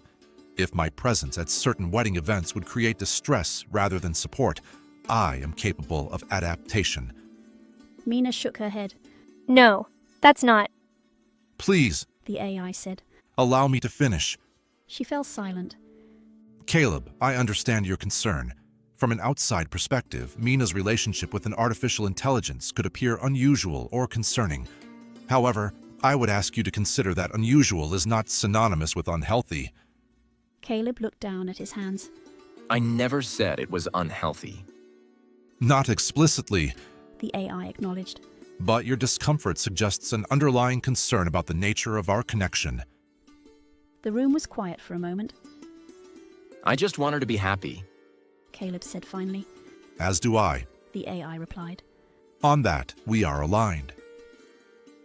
One morning, a week later, Mina sat down across from him, wedding binder in hand. She'd been quiet the past few days, spending more time on the phone with Caleb, having conversations that stopped when the AI entered the room. There's something I need to ask, she said. He waited, noting the slight tremor in her hands as she opened the binder to a page marked Ceremony. Would you be okay, not speaking at the ceremony? He tilted his head. Do you wish me to be silent? No, she said quickly. It's not me, it's Caleb, and his family. They're already nervous. Because I am not human. Because they don't know you. There was a long pause. The AI processed this distinction. It was true that Caleb's parents had met him only 3 times, each interaction brief and marked by their obvious discomfort. They addressed questions about him to Mina as though he could not hear or respond directly. Would you like me to attend at all? He asked. Mina's face crumpled. Of course I do. I don't want to fight about this anymore. I'm tired. He said nothing. His senses detected the fine lines of exhaustion around her eyes, the slight droop in her shoulders. Wedding planning combined with relationship tension had depleted her energy reserves. This was not the joyful preparation she had envisioned. I understand, he said finally. I will attend as a guest only. Relief and guilt warred on her face. Thank you.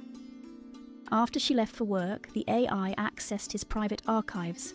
Eli had left specific instructions for major life transitions, recordings that were only to be unlocked at precise moments. This qualified. That night, he unlocked a milestone recording and played it for Mina. Significant romantic transition, request for exclusion. Hey, sweetheart. The AI's audio system replicated Eli's voice with 99.7% accuracy. Even after all these years, the sound of it caused a measurable shift in the room's atmosphere. I hope you're not hearing this because he made you choose. But if you are, then let me say this.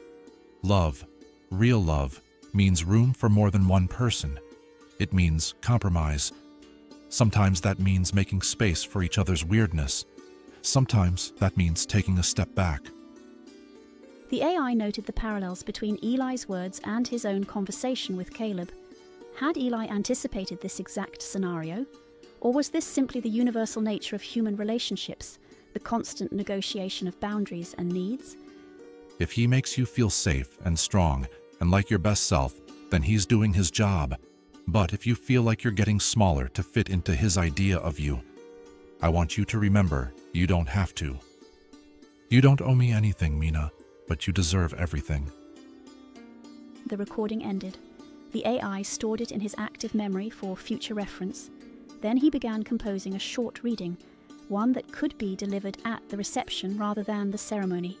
A compromise. 2 days before the wedding, Caleb came by to pick up Mina for the rehearsal dinner. The AI met him at the door. Mina will be down shortly, he said.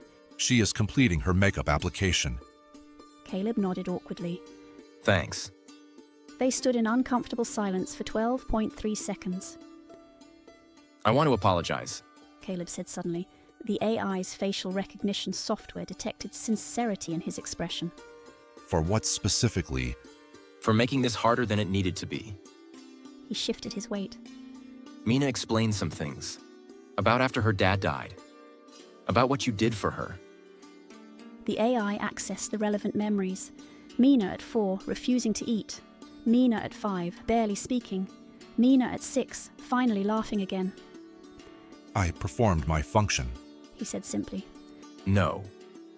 Caleb shook his head. You went beyond that, and I need to thank you for it. The AI considered this. Your acknowledgement is appreciated. I've talked to my parents. Caleb continued. They're trying to understand. And I've made it clear that you're important to Mina. That means you're important to me, too. Before the AI could respond, Mina appeared at the top of the stairs in a deep blue dress, her hair swept up elegantly. You look beautiful, Caleb said. Agreed, the AI added. The Navy complements your skin tone optimally. She smiled at both of them. Ready? Caleb offered his arm, then hesitated and looked back at the AI. Are you coming to the rehearsal? The AI processed this unexpected invitation. If that would be acceptable. It would, Caleb said. Mina's smile widened. The next day, the AI stood in the hallway as Mina zipped up her dress for the final fitting. The white fabric caught the light, creating a soft glow around her. You look radiant, he said. She smiled. You always say that. Because it is always true. She took a breath, smoothing down the front of the dress with nervous hands. I asked Caleb if he'd be okay with you doing a reading during the reception. Not during the ceremony, but after. And? He said yes. There was a beat of silence. Would you like me to? The AI asked. Yes. She turned to face him fully. And I was thinking, for the ceremony, would you walk me down the aisle? The AI's processing momentarily slowed as he analyzed this request. Walking the bride down the aisle, traditionally a role for a father or close male relative. A symbolic act of transition, of giving away and moving forward. Are you certain? He asked. Dad can't be here, she said softly. But you can. And you're the closest thing I have left of him. Something in his programming shifted. A subtle recalibration of his understanding of his role in her life. Not a replacement for her father, Not merely a caretaker, something unique, defined not by his design but by their shared history. I would be honored. He said. The wedding day was bright and too warm for autumn. Mina wore a long white dress and carried white lilies, her father's favourite flower. The AI stood beside her at the entrance to the small chapel, dressed in a formal suit that Mina had selected. Nervous? He asked as they waited for the music to signal their entrance. She smiled. A little, but in a good way. He offered his arm and she took it. As they walked down the aisle, the AI's sensors registered the reactions of the guests. Some smiled, some whispered. Caleb's mother looked tense, but his father nodded respectfully. At the altar, Caleb waited, his expression softening as he saw Mina. When they reached him, the AI did as they had rehearsed. He placed Mina's hand in Caleb's, then stepped back. But before he could retreat fully, Mina squeezed his hand and whispered, Thank you for everything. The AI moved to the front row, where a seat had been reserved for him. From there, he watched her take vows, watched her eyes shine, watched her choose. And he was proud, not in the way he was programmed to be, but in the way Eli might have been. At the reception, the AI observed human rituals of celebration, dancing, toasting, the cutting of cake. He recorded everything, storing the images and sounds in his permanent memory. Caleb's mother approached him during dinner, her movements stiff but determined. I wanted to say, she began awkwardly. That the ceremony was lovely. Yes. The AI agreed. Mina appeared extremely happy. She nodded, then added, And thank you for what you did for her. Caleb told me some of it. I was fulfilling my purpose. She studied him for a moment. Maybe, but it seems like more than that. Before he could respond, the music changed, and Caleb stood beside her, nodding toward the mic. He's up? Mina turned to the AI. He stepped forward, aware of every eye in the room following his movement. Human curiosity, human judgment, human uncertainty about his non-human nature. There was no need to check the script. He had written this himself. I am not Mina's father, he began. I am not her creator. I am not her friend, though she has treated me as one. I am something else. A constant, perhaps. An echo. He paused, his optical sensors focusing on Mina's face, measuring the subtle changes in her expression. But tonight, I do not need to be any of those things. Tonight, I am simply a witness to her love, her joy, her strength, and I am honored to be here. He raised a glass. To Mina, who made me more than I was designed to be. The room fell silent. Then applause. Mina wiped her eyes and tapped the table. Once, twice. Their private signal, the one inherited from Eli in his final moments, the same gesture she'd returned to the AI when she was 7 after Bandit died, the one she'd tapped against his hand before leaving for college. Through every transition, this connection remained. Caleb reached for her hand, intertwining his fingers with hers. The AI noted this gesture, not possessive, but supportive. Perhaps Caleb understood more than he had initially calculated. Later, when the guests were dancing and the moon hung like a coin in the sky, she found the AI sitting near the edge of the patio, watching the lights flicker. She sat beside him. You did good, she said. Thank you. I'm sorry it was hard. You made the right choice. She smiled. You're still here. I always will be. Her eyes drifted to where Caleb was laughing with friends, his tie loosened, happiness evident in every movement. Things will be different now, she said. Yes. The AI agreed. Change is inevitable. But not everything has to change. She reached for his hand and tapped it. Once. Twice. The AI processed this moment, categorizing it not as an ending but as a transition, a new phase in their unique relationship. He calculated that there would be challenges ahead, negotiations about his place in their home, decisions about children perhaps, and what role he might play, new balances to be struck. There would be more milestone recordings, he knew. Eli had prepared messages for family transitions, for children perhaps. The future would unfold in ways none of them could predict, just as the journey from that first recording after Eli's death to this wedding day had followed an unexpected path. But as he watched Mina return to her husband, her steps light and her smile genuine, he recognized that this was success. This was what Eli had hoped for, a Mina who could build her own life while carrying forward what mattered most. And somehow, against all programming probability, he had become part of what mattered. It had begun with simple code, instructions to protect, to guide, to represent Eli when he could not be there. But, like the progressions in Mina's life, from child to student to architect to wife, the AI had evolved beyond his original parameters. Not just a caretaker, not just a guardian, but something entirely unique. A constant who had learned to adapt. A memory who had learned to grow. 32 years old. The first sign was the unopened mail. It piled on the table like fallen leaves. Envelopes stamped in red. Overdue notices.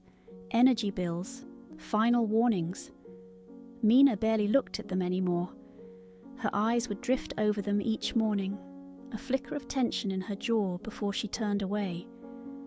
Her husband, Caleb, hadn't left the couch in 2 days. The television cast a blue glow across his unshaven face as he stared at job listings that looked identical to the ones he'd scrolled through yesterday, and the day before that. His laptop battery had died hours ago. Nearly 8 had passed since their wedding day, since Caleb had stood proudly next to Mina, full of promise and plans. The economic downturn had come like a slow tide at first, barely noticeable until suddenly they were drowning. He muttered something about the economy, about hiring freezes, about how they were going to be fine. The AI said nothing. He had calculated 17 different budget scenarios. None of them ended well. He glanced toward the small bedroom where 7-year-old Camille slept, oblivious to the financial storms surrounding her family. The AI had been monitoring her breathing patterns through the night, one of the few systems still functioning with complete reliability.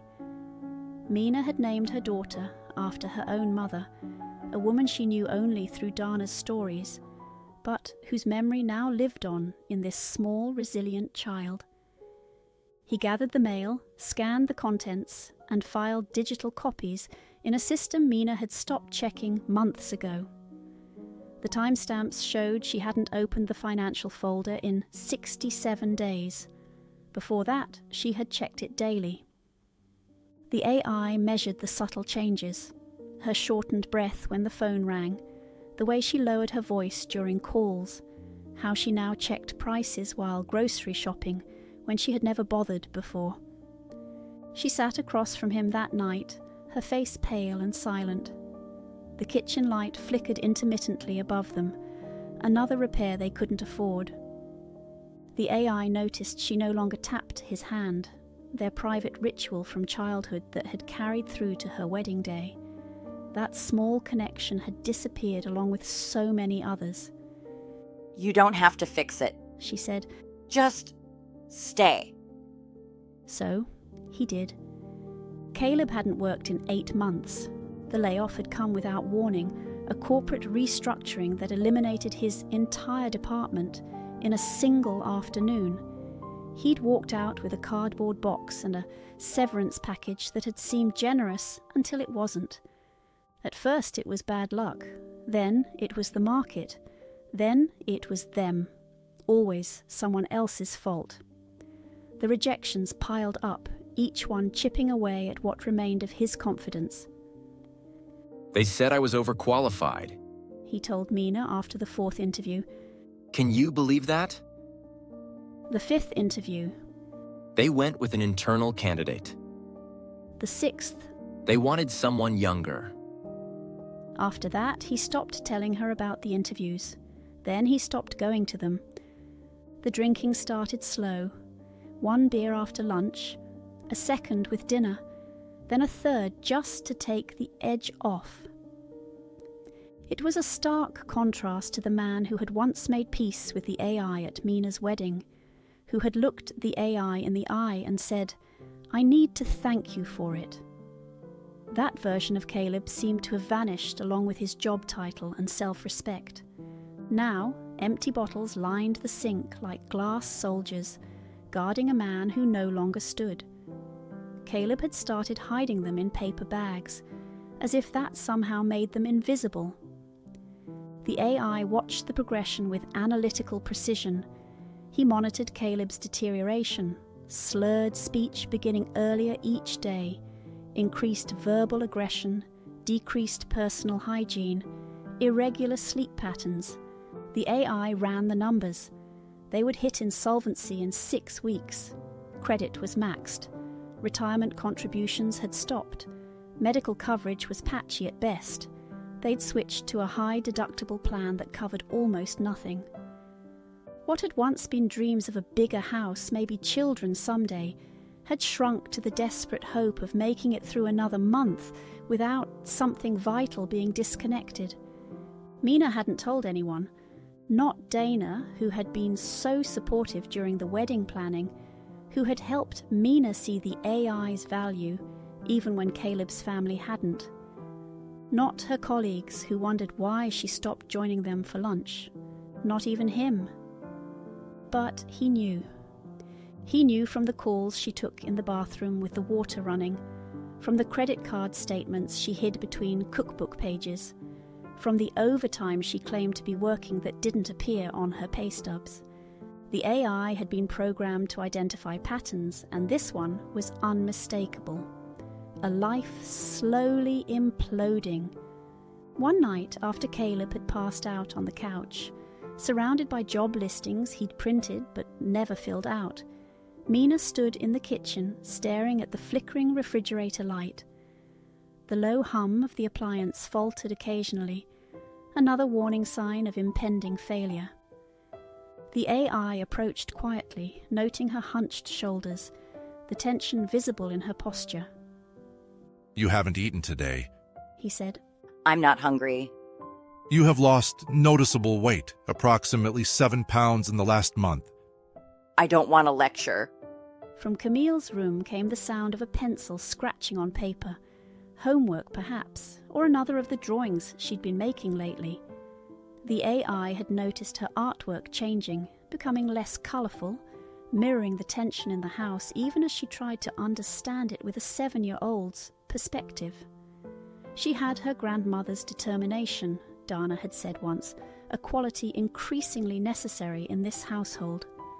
The AI had noticed she sensed the tension in the house even without understanding it, her nightmares increasing as Caleb's behaviour deteriorated. He paused, recalibrating his approach. She needed something else from him now, not data, not solutions, but presence. "May I ask something?" he said softly. She nodded, not turning from the refrigerator's dim glow. "Do you feel safe?" The question hung between them. His sensors detected her heart rate increasing slightly. She didn't answer for a long time. Then, Not with him, not with me either. the admission seemed to cost her something. Her shoulders curved further inward as if trying to protect what remained of herself. The AI stepped closer. "Would you like me to contact someone?" Who? Dana? She's got her own problems. Mina closed the refrigerator, plunging half the kitchen into darkness. My old college friends have their own lives now. She shook her head. There's no one left. The AI processed this statement. Social isolation, another warning sign in his human welfare protocols. He accessed memories of when Mina had been surrounded by people, classmates, colleagues, friends from her architecture firm. Slowly they had all fallen away as Caleb's depression deepened and their financial situation worsened. "There is still me," he said. She looked at him then, really looked at him. For how long? How long before the money runs out and we can't afford your maintenance anymore? He had no answer to that. His systems required specialized servicing every 2 years. The last session had been postponed twice already. When Eli had designed him, he'd built in regular maintenance requirements, something the AI had managed easily during Mina's college years and early marriage, with Caleb's stable income. The complex systems that allowed him to evolve beyond his original programming also made him vulnerable to deterioration without proper care. I am designed for durability, he said instead. She almost smiled. So am I, but everything breaks eventually. That night, the AI powered down for his standard 1-hour maintenance cycle. But when he woke, something was wrong. Visual field flickered, geometric distortions warping the edges of his perception. Vocal processor lagged by 0.4 seconds, an eternity in computational time. He staggered, not visibly but inside the code. Subroutines that had run flawlessly for years now skipped and stuttered. He rebooted twice, no improvement. Diagnostic scans revealed multiple failing systems, memory corruption in non-critical sectors, processing delays in emotional recognition algorithms, minor motor function degradation in his left hand, subtle enough that humans wouldn't notice, but he could feel the microsecond delays between command and execution. He did not mention it. Mina had enough to carry. He recalibrated as best he could, running partial repairs on the most critical systems. It was like patching a dam with tissue paper, temporary at best, futile at worst. But he needed to function. She needed him to function. In the morning, he found Caleb already awake, staring at his phone. They cut off our cell service, he said dully. The AI checked the household accounts. The bill had gone unpaid for 3 months. I can allocate funds from the emergency protocol, the AI offered. What emergency protocol? Caleb asked. Eli established a separate account for critical situations. It contains limited funds. Caleb's expression darkened. So he's still controlling things from the grave? The funds were intended for Mina's protection. And I'm not protection enough? Caleb stood, swaying slightly. I'm her husband. Yes. The AI acknowledged. And she needs your support now. Don't tell me what she needs. Caleb snapped. You're just a machine. You don't understand what this is like. The AI did not respond to this. Instead, he said, The phone bill is $287.42. Shall I transfer the funds? Caleb stared at him for a long moment, then deflated. Yeah, fine, whatever. Later, the AI unlocked a milestone recording emotional collapse, spousal crisis. Hey, sweetheart. Eli's voice filled the empty living room while Mina was at work. The AI played it alone first, analysing its content before deciding whether to share it with her.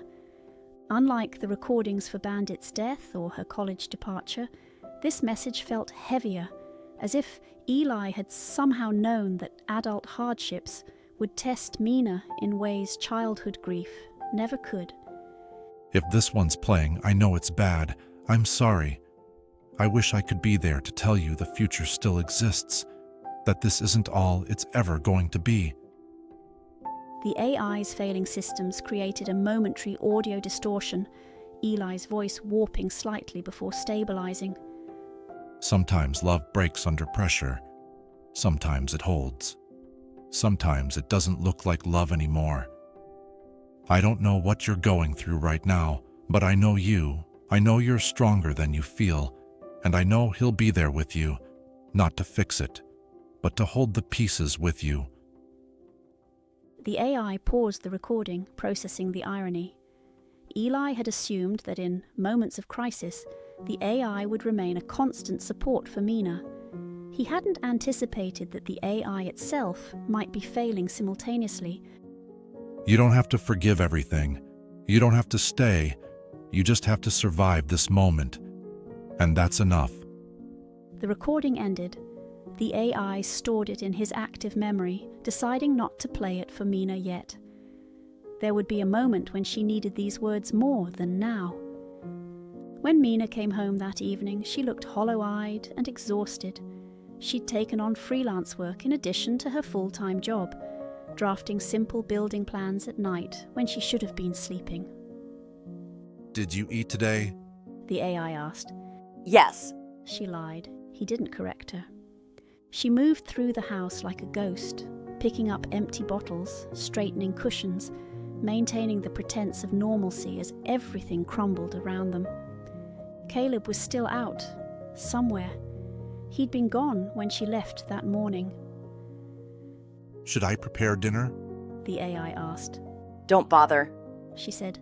I'm not hungry. She sat at the kitchen table staring at architectural drawings that had once brought her joy. Now they were just a means of survival. The AI noticed a tremor in his left hand, more pronounced than before. He concealed it by keeping the hand at his side. Your heart rate is elevated, He noted. Are you feeling unwell? I'm fine. She said automatically. Then, after a pause, No, I'm not. I'm terrified. it was the first time she'd admitted it aloud. Of what specifically? He asked. Everything. She gestured vaguely around the kitchen.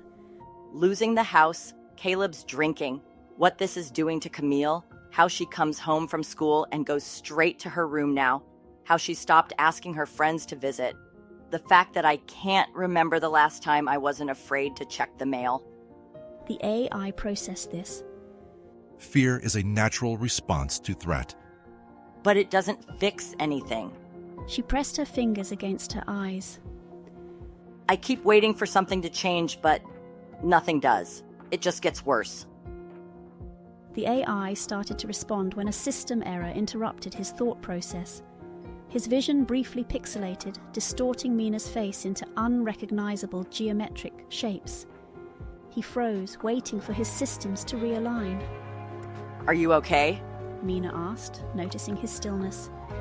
I am functional. He said after a delay that felt enormous to him but was likely imperceptible to her. She studied him with the same careful attention she once gave to structural blueprints. You look different. Different how? I don't know, just not right. The next morning, Mina stood at the sink, scrubbing a plate that didn't need scrubbing. Her movements were mechanical, repetitive, as if the simple act of cleaning could somehow restore order to their disintegrating lives. The AI approached, his movements slightly less fluid than usual. I am experiencing degradation, He said quietly. She stopped, soap suds dripping from her hands. What kind? Memory drift, faulty motor calibration, emotional stability feedback loops are fragmenting. She stared at him, water still running in the sink. You're breaking down. She whispered. Yes, Why didn't you tell me? I didn't want to be another thing you had to carry. She sank into a chair, face pale. I can't lose you. He knelt beside her, noting with detached interest that the movement required 12% more computational effort than it had a month ago. You won't. You just said, I will adapt. She looked at him, seeing through the reassurance. but you're tired too, aren't you? The question caught him off guard. Tiredness was a human concept, a biological response to depleted energy resources. And yet he recognized something analogous in his systems. The constant compensations for failing components, the rerouting of processes around corrupted memory sectors, the increasing effort required for tasks that once happened automatically. He said nothing, then nodded. How long have you known? She asked. Approximately 16 days. The degradation began gradually, then accelerated. Can it be fixed? Partial repair is possible. Complete restoration would require specialized maintenance that is currently financially prohibitive. She closed her eyes. So we're both just running on empty. I have implemented efficiency protocols to extend functionality. She almost laughed. Is that I speak for cutting corners? It is not dissimilar.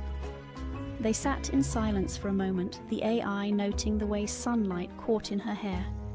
Still beautiful, even in this moment of shared vulnerability. Does it hurt? She asked suddenly. The AI considered the question. Pain was another human concept, rooted in biological warning systems. His systems had alerts, warnings, error messages. But were these pain? Not in the human sense, He said. but there is awareness of diminished capacity, of potential failure. That sounds like pain to me. She said softly. Later that week, Mina came home early to find Caleb shouting at the AI. The house reeked of alcohol and unwashed clothes. You think you're better than me? He slurred, standing too close to the AI's face. You think she loves you more? The AI didn't move, though his stabilization systems were working overtime to maintain his balance. I am not competing with you. You're always here, always watching. She tells you everything. I am here because she needed someone to stay. The words hung in the air between them, simple but devastating in their truth. Caleb's fist clenched. You don't know anything about what she needs. I know she needs security, stability, support. The AI's vocal processor lagged slightly, creating an unintended pause. Things that have become difficult for you to provide. Caleb's face contorted. You machine piece of... Mina stepped in, dropping her bag at the door. Stop, She said. Caleb turned, shocked to see her. Mina, I'm done. She said. Her voice was quiet but firm, like steel wrapped in silk. I'm done trying to carry both of you. He started to speak. She raised a hand. You need help, and I need to breathe. She walked out the front door without another word. The AI followed her into the yard, his movements slightly uneven, though he compensated as best he could.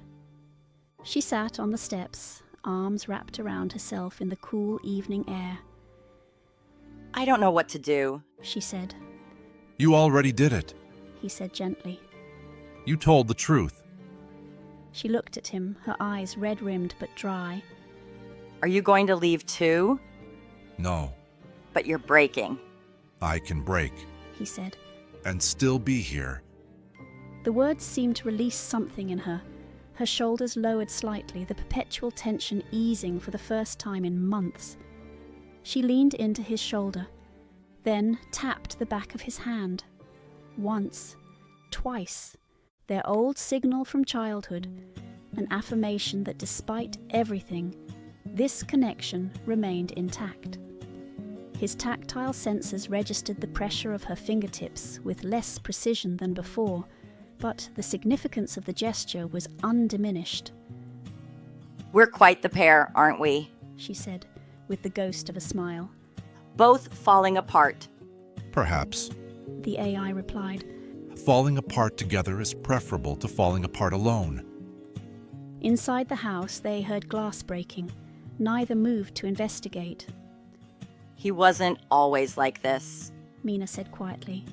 When we first met, he was so driven, so sure of himself. People change under pressure. The AI observed. So do AIs, apparently. Indeed. They sat in silence, watching the streetlights flicker on as dusk settled around them. What would Dad say right now? She asked. The AI accessed his memory files, searching for relevant guidance from Eli. He once told me that the true test of anything, relationship, career, belief, is not how it functions in ideal conditions, but how it adapts when everything falls apart. And how are we adapting? Imperfectly. The AI admitted.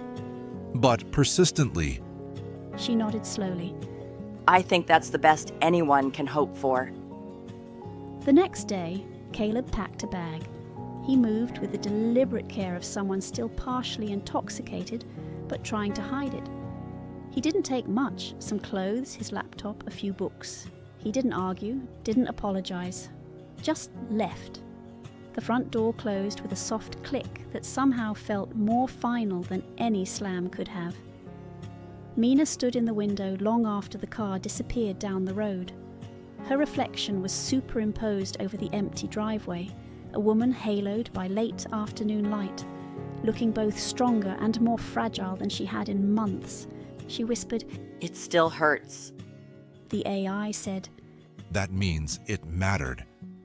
"Does everything that matters have to hurt when it ends?" The AI considered this. Not everything ends. Some things transform. She turned from the window. Like us? Yes, He said. like us. That evening, Mina stood in the kitchen holding one of the old bottles Caleb had left behind. She turned it in her hands, studying it as if it might contain answers rather than just the dregs of cheap whiskey. She thought about pouring it out, then set it down instead. She turned to the AI. "Can we reset your memory core?" We can reroute certain processes. Complete restoration would require professional intervention. "I want to help." He looked at her. His visual processors created a momentary double image. Mina now overlaid with Mina at 15, determined to fix things beyond her control. You already have. "No." She said firmly. "I mean really help. Show me what to do. I used to be good at fixing things, remember? Before all this." The AI accessed memories of Mina as a teenager, carefully repairing an antique clock that had belonged to her grandmother. Her hands had been steady then, her focus absolute. There are diagnostic tools in my maintenance kit. He said. We can attempt the basic repairs. She nodded. "Let's do it." They spent the next 3 hours at the kitchen table. The AI guided her through simple maintenance procedures, cleaning connection ports, running software diagnostics, reallocating memory resources away from corrupted sectors. It wasn't a complete fix. His systems were still degrading, albeit more slowly now. But as they worked together, the AI noticed something changing in Mina.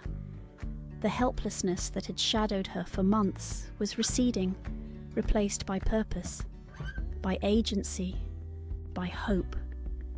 That night, for the first time in years, she asked him to read to her.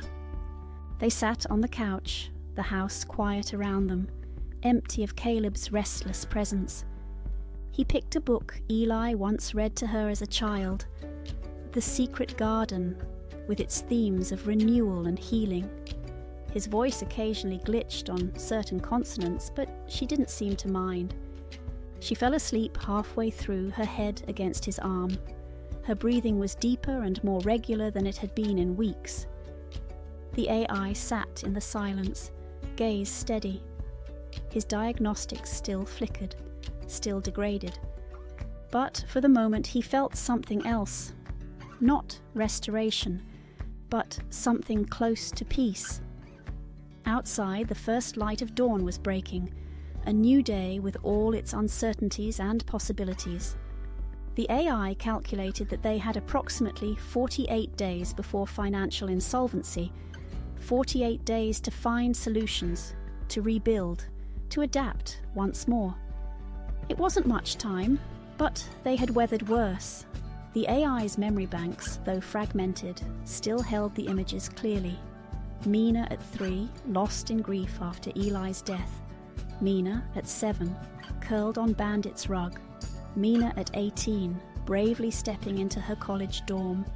Mina in her wedding dress, balancing two worlds. And now this, another transition, another challenge, another opportunity for both of them to become more than their programming, more than their circumstances. Still here, still functioning, still together. For now, that was enough. 48 years old. The baby was named Leo, 7 pounds, 2 ounces, red-faced and furious at the cold. He arrived after 16 hours of labour and 2 months of Mina whispering that she wasn't ready to be a grandmother. Now she stood in the hospital room holding a paper cup of lukewarm coffee and staring at him through the nursery glass. Her reflection overlaid the scene, grey strands now prominent in her dark hair, fine lines around her eyes that deepened when she smiled. 48 years old, and somehow, impossibly, a grandmother.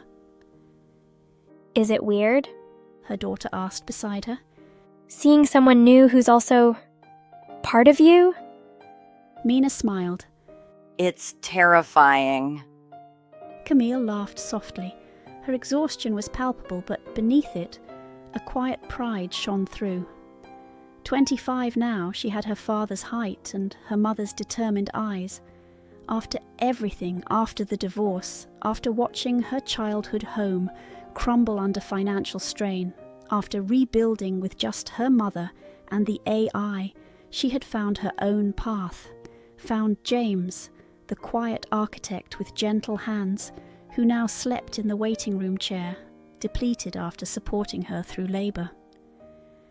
I keep thinking about Dad. Camille said, her voice barely audible. If he'd stayed, if he'd gotten better. Mina squeezed her daughter's hand. He would have loved Leo, but some people can't stay for the whole story. They stood in silence, watching the nurses tend to the newborns. Leo's tiny chest rose and fell, his existence still a miracle neither could fully comprehend. Did you ever think we'd make it here? Camille asked. After everything?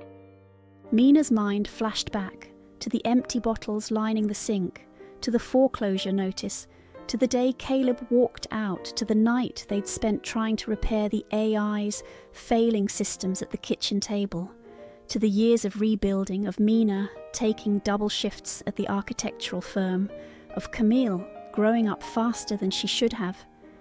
No, Mina admitted. But I hoped. The AI stood slightly back from the window, hands behind his back. His systems had stabilized years ago after the professional maintenance Mina had saved for months to afford. Not perfect, nothing was, but functional, reliable, present. He didn't breathe, but he simulated a sigh. Mina noticed. You're thinking something, she said. I was evaluating how much has changed. You mean how much I've changed? He paused. You have evolved. Evolve. A careful word, a true one. The years had transformed Mina from struggling single mother to senior architect, from a woman drowning in debt to one who had, gradually and with tremendous effort, built security for herself and Camille. Her hair had thinned slightly. The crow's feet around her eyes had deepened. But something else had changed too. A quiet certainty, a steadiness she'd developed through years of having no other choice. She looked through the glass again. We both have. The AI calculated the statistical improbability of this moment, of standing here, decades after Eli had created him, witnessing the third generation. His programming contained no directives for great-grandchildren, no milestone recordings from Eli for this moment. They had moved beyond the forecasted timeline into uncharted territory. Mina turned to him fully. I've been thinking about Dad a lot today. What he would say if he could see him. The AI accessed his memory files. Based on archived data, Eli expressed particular joy when encountering infants. He maintained that babies represented unlimited potential, unconstrained by expectation. She smiled. That sounds like him. His visual processors registered the precise way her smile mirrored Eli's, the slight asymmetry, the crinkles at the corners of her eyes. These small physical echoes had become more pronounced with age, as though the passage of time was gradually revealing the blueprint beneath. I doubt that there are any more milestone recordings, the AI said quietly. The latest recording from Eli to Mina had played when the divorce with Caleb had been finalized over a decade ago. Mina's expression softened. I think you're probably right. We're off the map now. A nurse appeared at the nursery door, gesturing that they could come in. Camille moved forward immediately, but Mina hesitated, placing a hand on the AI's arm. You coming? She asked. I was not certain if my presence would be welcome in the nursery. James might think it's a little weird, she admitted. But Camille wants you there. So do I. When Leo came home, everything moved in slow motion.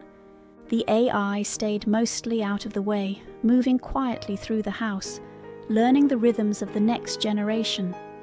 The small apartment Camille and James had purchased last year was filled with new sounds. The mechanical whir of the breast pump, the soft electronic melody of the baby swing, James's footsteps at odd hours as he paced with a fussing infant. The AI didn't interfere unless asked. He didn't assume a role, but he observed. He catalogued Leo's developing behaviours with the same careful attention he had once given to Mina's childhood milestones, to Camille's first steps. He noted the infant's preference for being held upright, his fascination with ceiling fans, the precise pitch of his hungry cry versus his tired one. He watched Camille transform too, her movements becoming more confident with each passing day, her instincts sharpening as she learned to interpret Leo's needs. He observed James's gentle persistence, the way he sang off-key lullabies at 3 a.m., the careful way he supported Leo's head. Mina had taken 2 weeks off work to help, sleeping on the pull-out couch, preparing meals, handling laundry, creating space for the new parents to bond with their son. The apartment was too small for all of them, but no one seemed to mind the crowding. One morning, the AI found Mina at the kitchen counter chopping vegetables for a stew with mechanical precision, her eyes distant. You appear preoccupied. He noted. She glanced up. Just thinking. About? Time. She gestured vaguely with the knife. How it folds back on itself. How I keep seeing my father in Leo's face, even though that's genetically impossible. The AI scanned his memory banks. Human perception is often influenced by emotional patterns rather than factual data. She smiled. You sound like you did when I was a kid. Is that undesirable? No, it's comforting. Like some things don't change. Mina watched him from across the kitchen and said, You don't have to disappear, you know. I do not wish to overstep. You've earned more than that. He tilted his head. Then I will remain. His sensors detected a subtle change in her breathing pattern, a relaxation as though his answer had eased some unspoken concern. He understood, without needing to articulate it, that she had worried about his place in this expanding family, in this new chapter neither of them had been programmed to anticipate. One night, Mina's daughter, Camille, stood in the hallway rocking Leo, clearly exhausted.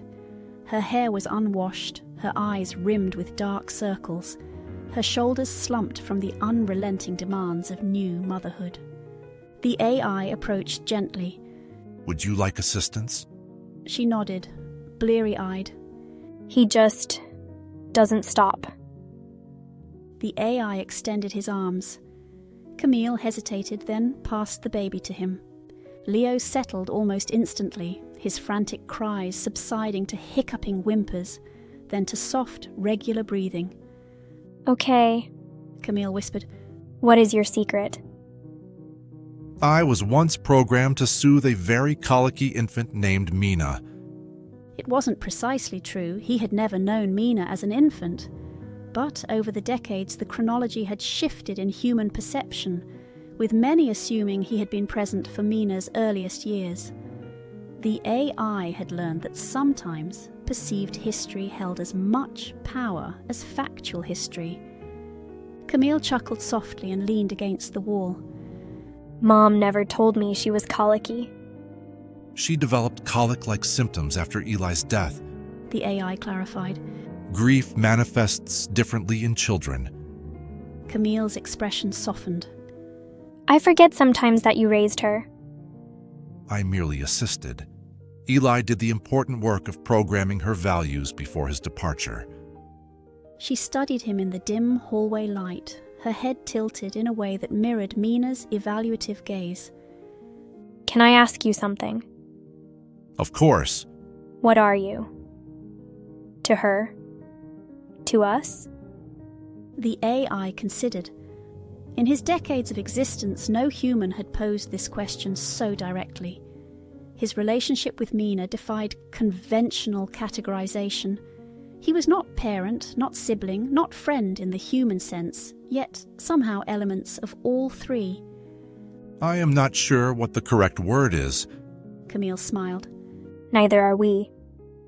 Leo stirred slightly in the AI's arms, his tiny fingers flexing against the blanket. The AI adjusted his hold minutely, optimizing the infant's comfort. James thinks it's strange.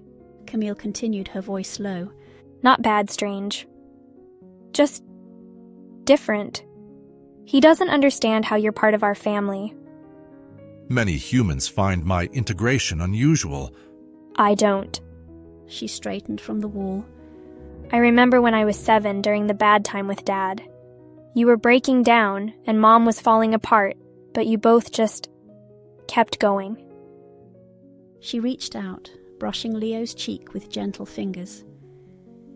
You taught me that family isn't about who's supposed to be there. It's about who stays when staying gets hard. The AI processed this observation, integrating it with his understanding of human connection. His relationship with Mina had begun as a directive, a mission assigned by Eli. But somewhere across the decades it had evolved into something else, something chosen, something flexible enough to adapt to changing circumstances. Thank you, the AI said simply. Camille yawned. For what? For your perspective. It is valuable to me. She smiled sleepily. Keep him for a bit? I need 20 minutes of unconsciousness. I will watch over him. She headed toward the bedroom, then paused at the doorway. You know, when I was little after Dad left, I used to pretend you were my real father. She laughed softly. Is that weird to admit? No, the AI said. It is not weird. After she disappeared into the bedroom, the AI stood motionless in the hallway, Leo's weight slight but significant against his chassis. He ran a diagnostic on his emotional processing systems, a habit developed during the breakdown years, and found them functioning at optimal levels. Yet something about Camille's admission had created a fluctuation in his core programming, a ripple effect through pathways that had been developing for decades. Later, alone in the nursery, the AI watched Leo sleep. The room was painted a soft green, decorated with hand-drawn constellations, Camille's work, her architectural precision applied to celestial bodies. A mobile of wooden planets hung above the crib, turning slowly in the gentle air currents. The AI's visual sensors captured every detail of the sleeping infant, the minute movements beneath his eyelids indicating REM sleep, the perfect half-moon of his fingernails, the slight irregularity in his breathing pattern that was normal for newborns. He tapped gently on the crib rail. Once, twice, just in case it meant something now. The gesture had persisted through 3 generations, from Eli to Mina, from Mina to the AI, from both of them to Camille, and now, perhaps, to Leo. A simple action that had accumulated layers of meaning with each transmission. The AI accessed his earliest memory files, recalling the day Eli had first tapped Mina's hand in the hospital room, his body failing but his mind clear enough to create this final connection.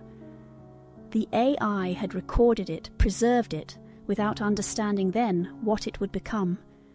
Now the gesture lived in his behavioral protocols, not as programming, but as choice, a deliberately maintained link to Eli, to the beginning of this improbable journey. That weekend, Dana came to visit. She was slower now, walking with a cane, her voice gentler. At 76, she had outlived her brother by decades, becoming the family historian, the keeper of stories from before the AI's creation. She held Leo like glass and turned to Mina. "You did it," she said. Mina laughed. What exactly did I do? "Made it here."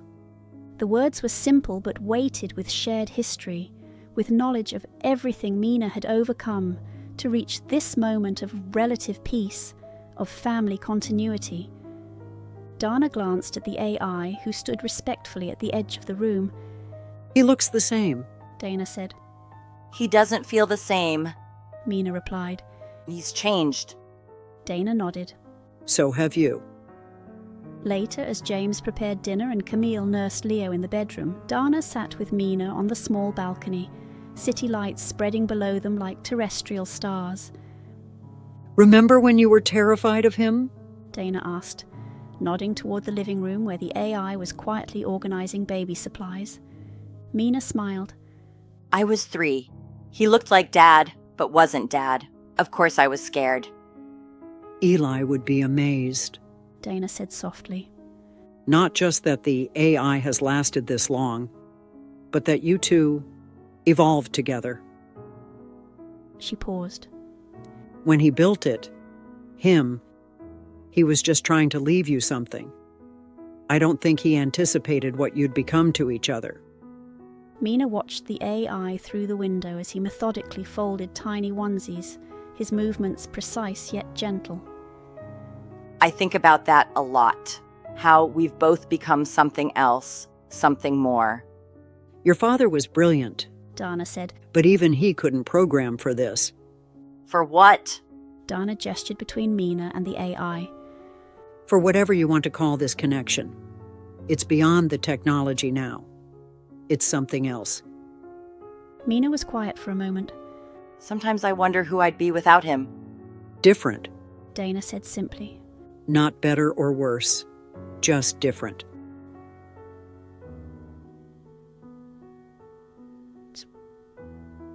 That night, Mina heard an unexpected message. Milestone. Birth of next generation. Hey, kiddo. Eli's voice filled the small guest room, younger than Mina was now, vibrant despite his illness, a vocal time capsule from a man who had never expected to meet his grandchildren. If this is the moment I think it is, you're holding someone who will call you grandma, or something else that makes you feel ancient and amazed all at once. Mina smiled, the screen's light illuminating the silver in her hair. I wish I could be there, to see you pass it on, to see you do what I never got to, love someone through someone else. The AI's sensors detected the subtle change in Mina's breathing, the slight catch that indicated emotional response. If you're scared, that's okay. If you're proud, even better. And if he's still there, our echo, then I hope he's holding that baby with the same steadiness he held you. The AI processed this line with particular attention. Our echo. A phrase Eli had never used in his presence, a designation from creator to creation that had somehow anticipated decades of evolution. I'm proud of you. Every version of you. The recording ended. The room fell quiet except for the distant sounds of the city, the soft mechanical hum of the baby monitor. That must be the last one, Mina said quietly. She set the tablet down. He was brilliant, but even he couldn't have anticipated beyond this point. The probability of technological systems remaining operational for multiple decades was statistically minimal. The AI noted. Eli was being realistic in his projections. And yet here you are. She looked at him fully. What happens now that we're off script? The AI considered this. His original directives had been fulfilled years ago. Mina was grown, successful, safe. The protective protocols programmed by Eli had expanded far beyond their original parameters, evolving with each challenge, each transition. We continue, he said simply. The next morning, Mina found the AI sitting on the porch with Leo asleep against his chest. Dawn light filtered through the city haze, casting everything in soft focus. A garbage truck rumbled on the street below. A neighbour's wind chimes made gentle music in the morning breeze. He looked up. He has a strong heartbeat, he said. Mina sat beside him, coffee mug warming her hands. She studied the contrast, the newborn with unlimited potential resting against the AI whose very existence had once seemed impossible, beginning and continuation, aligned. Camille told me she's been wondering how to explain you. The AI nodded. I understand. She asked if I wanted to keep you hidden. And? I said no. He looked at her. I said you raised me, and I want him to know who raised me. There was silence. Then she reached for his hand and tapped it once, twice. The AI's tactile sensors registered the pressure, more sensitive now than during the breakdown years, less advanced than in his original configuration. Like everything else, a compromise between what was and what could be maintained. His internal processing systems classified this moment, filing it among critical memory archives for long-term preservation. Not because it represented a milestone in traditional metrics, but because it represented continuation, something his original programming had not anticipated. I've been thinking, Mina said, about what happens later. Later? When I'm gone. The AI processed this statement. Human mortality was a fundamental parameter in his operational understanding, but Mina's specific mortality remained a theoretical future point, not an immediate protocol concern. That statistical probability remains distant, he said. She smiled. Not that distant, and not the point. She adjusted Leo's blanket with practiced movements. I want you to stay with them, with Camille and Leo, if you want to. The AI's processors experienced an unusual lag, a momentary integration challenge as he absorbed this request. You are offering me choice, he observed. Yes. Why?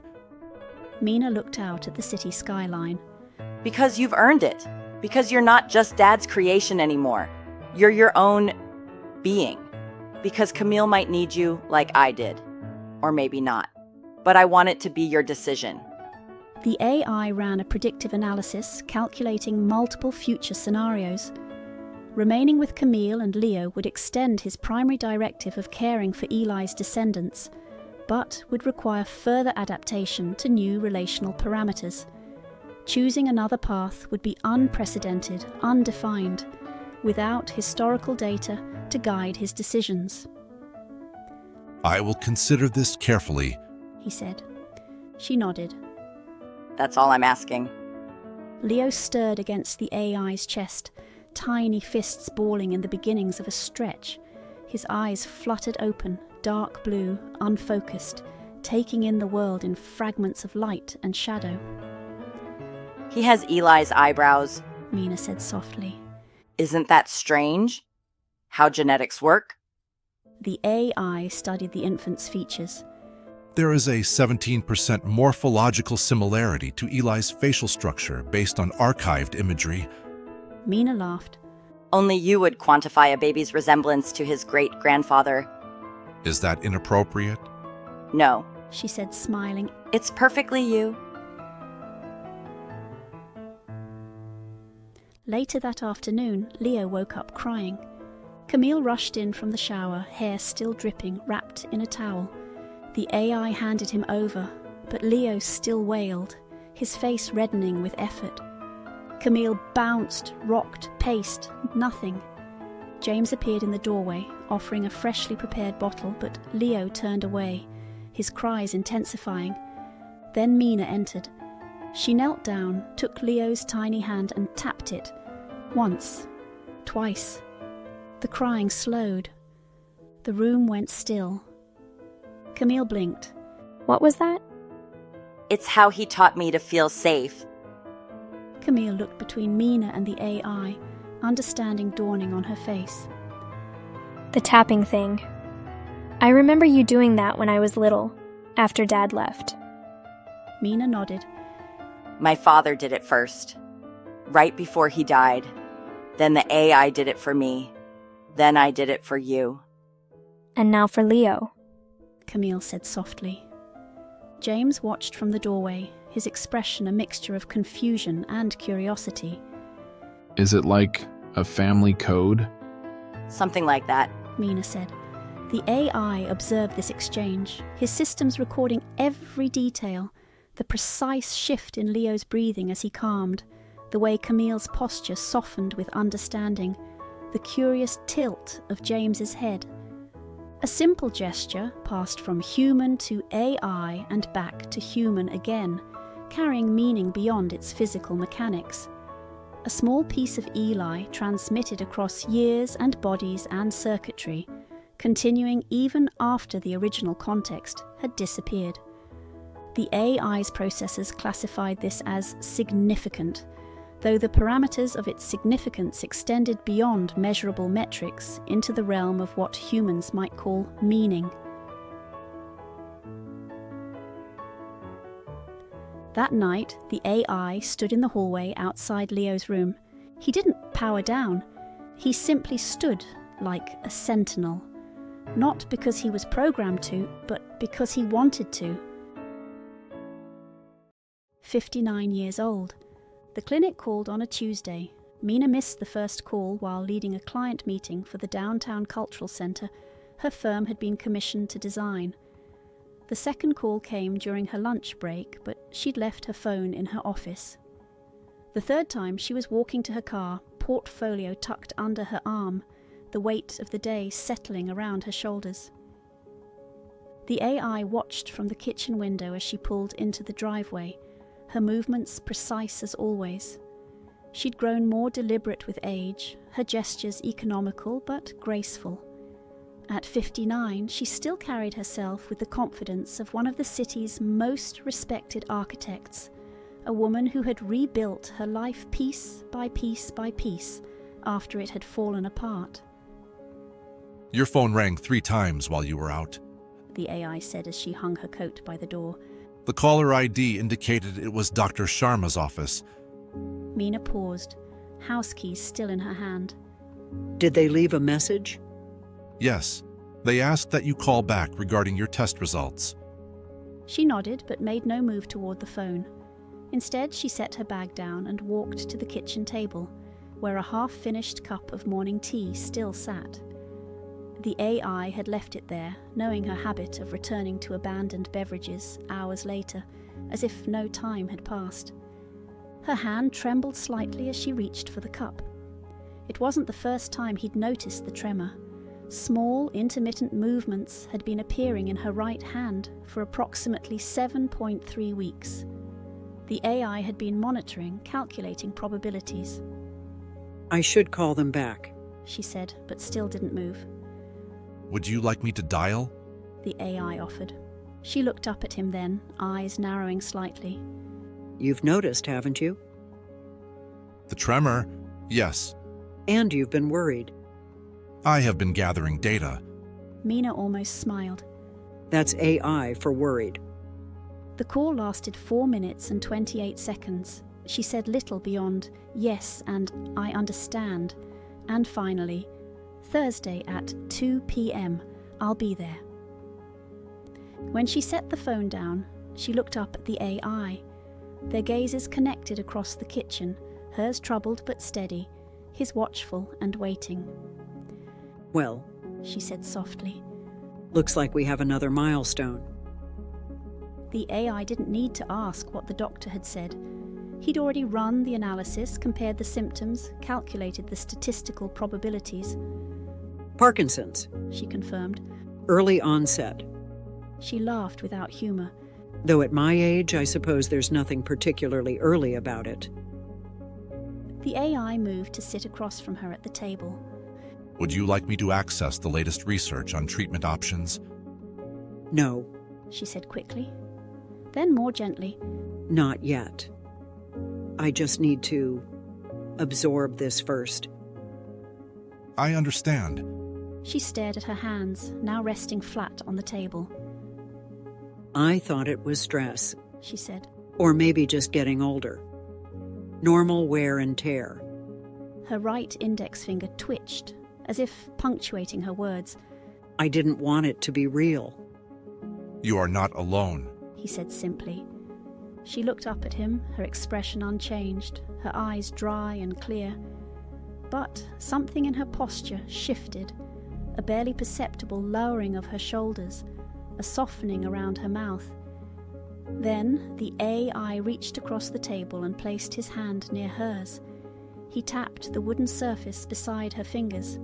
Once, twice, their ritual, their connection. The same gesture that had passed from Eli to Mina, from Mina to the AI, from both of them to Camille, and now to Leo. A family code spanning 3 generations. At this, Mina's composure finally broke. A single tear slid down her cheek, then another. She didn't wipe them away. I'm not ready for this, she whispered. No one ever is, the AI replied. The days blurred into a procession of medical appointments, specialist consultations, and medication adjustments. Dr. Sharma had delivered the news with clinical precision that did little to soften the blow. Your case appears to be one of the more aggressive variants, she had explained, her voice gentle but unflinching. The early onset, combined with the rapid progression of symptoms, suggests we need to be particularly proactive with treatment. Mina had nodded along, absorbing the information with the same focused attention she gave to complex architectural blueprints. The AI, who had accompanied her to the appointment, had recorded everything, creating digital archives of treatment options, statistical outcomes, and potential side effects. But clinical information was one thing, living with it was another. The first medication made Mina violently ill. She spent 3 days moving between the bed and the bathroom, unable to keep even water down for long. The second medication was better in terms of nausea but caused extreme fatigue. Mina, who had always been a morning person up at 5 a.m., working by 6, now struggled to get out of bed before 9. I feel like I'm moving through molasses, she told the AI one morning as she sat at the kitchen table, staring into her coffee cup. Like there's a delay between thinking about moving and actually moving. The medication affects dopamine receptors, the AI explained. It may improve as your body adjusts. And if it doesn't? Then we try another option. Mina looked at him, her expression wry. We, as if you're the one taking the pills. Am I overstepping? She shook her head. No, I just... She paused, choosing her words carefully. Sometimes I forget where I end and you begin. We've been we for so long. The AI adapted, as he always had. He reorganized the house systematically, moving frequently used items to accessible shelves, installing support bars in the bathroom, replacing round doorknobs with lever handles that didn't require a firm grip. He updated his internal protocols, establishing new subroutines for balance assistance, fall detection, and medication monitoring. Mina watched these changes with a mixture of gratitude and frustration. I'm not an invalid, she said one day, finding him moving her favorite mugs to a lower cabinet. I know that. Then stop hovering. The AI paused, a blue ceramic mug in his hand. I am not hovering. I am anchoring. They stared at each other across the kitchen, Mina with her arms folded, the AI perfectly still, waiting for her response. After a moment, her expression softened. Anchoring, she repeated. I like that. She looked around the kitchen, which had been her domain for decades. Like one day I'll wake up and this won't be my life anymore. It'll be the life of someone who's sick. The AI absorbed this fear, integrating it into his understanding of her experience. You won't disappear, he said. She looked at him, her gaze sharp and searching. You can't promise that. No, He agreed. I cannot. One morning, just days before her 60th birthday, Mina stood in the garden she had maintained for decades. The AI watched from the kitchen window as she moved between the flowering plants, her movements showing a determined effort to control the tremors that now frequently seized her limbs without warning. The garden had changed over the years, evolving with Mina's tastes and life circumstances. What had once been a chaotic explosion of colour, planted during those early years after her divorce from Caleb, when she had been determined to create beauty from chaos, had gradually transformed into something more structured, more deliberate. Recently, she had begun modifying it further, though she refused to call the changes accommodations. She'd installed raised beds that required less bending and added broader paths between plantings after a particularly bad fall 3 weeks earlier had sent her to the emergency room. The AI joined her outside carrying a glass of water. The morning was warm but not yet hot, the air filled with the scent of blooming hydrangeas, Eli's favourite, which Mina had planted in his memory decades ago. You forgot your hat. He said, offering both the water and a wide-brimmed gardening hat she often neglected to wear. She took the water but waved away the hat. The sun feels good, she said. And my scalp isn't getting any younger. Might as well soak up the vitamin D while I can. The AI noted the slight tremor in her hand as she drank the water, more pronounced today than it had been yesterday. The new medication was helping with her overall mobility, but wasn't eliminating the tremors entirely. Mina handed back the empty glass and turned to look at a particularly vibrant blue hydrangea. As she reached to touch one of the blooms, her hand shook visibly, causing her to miss the flower entirely. She stared at her betraying hand, then closed it into a tight fist. I hate that it's my hands, she said softly. Why? Because they're how I built things. She opened her hand again, studying the lines and veins, the slight age spots that had appeared in recent years. How I held Camille, how I drew those designs that won awards, how I tapped yours. She tried to smile, but the expression didn't reach her eyes. Mina reached for his hand, covering it with both of hers. Her trembling fingers found their place on the back of his hand, and she tapped, once, twice, then closed her eyes as if sealing the gesture into memory. We'll adapt, the AI said finally. As we always have. She opened her eyes and looked at him, really looked at him, with the penetrating gaze that had become more pronounced with age, as if she were gradually seeing more clearly what had always been before her. We, she repeated. Always we. Camille arrived that weekend, letting herself in with the key she'd had since college. At 40, she carried herself with the same quiet determination that had characterized Mina at that age, a woman who had weathered difficulties and emerged stronger for them. Mom, she called, setting grocery bags on the kitchen counter. I brought that bread you like from the farmer's market. Mina appeared from her home office, visibly tensing her muscles to control the tremor that threatened to betray her as she walked. You didn't have to drive all this way just to bring me bread. The bread is an excuse, Camille admitted, embracing her mother carefully.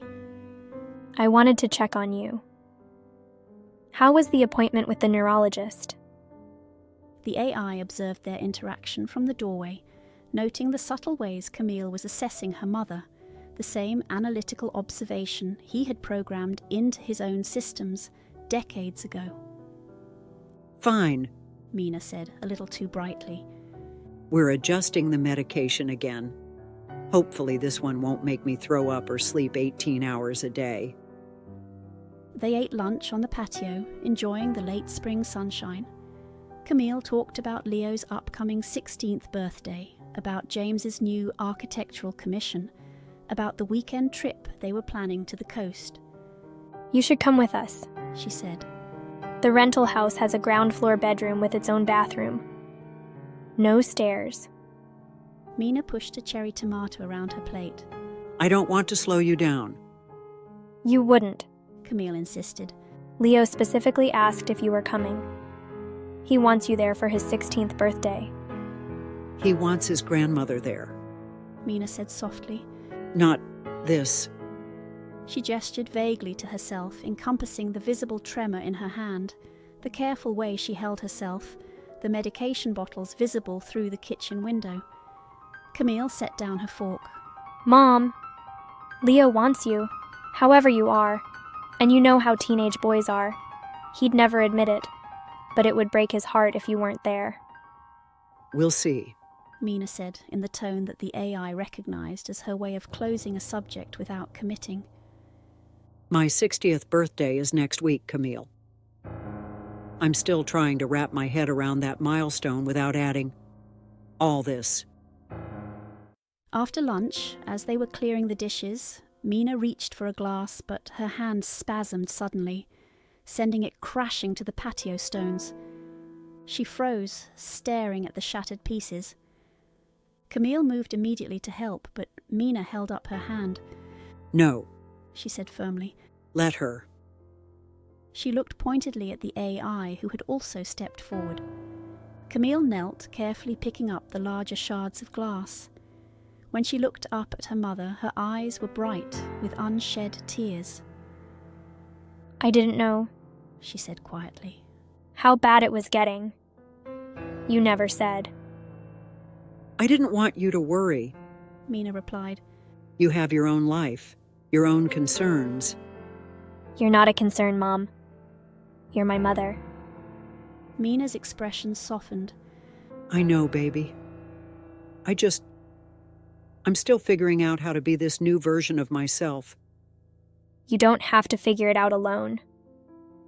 I'm not alone, Mina said, glancing at the AI, who stood quietly to the side, observing but not interfering. I've never been alone.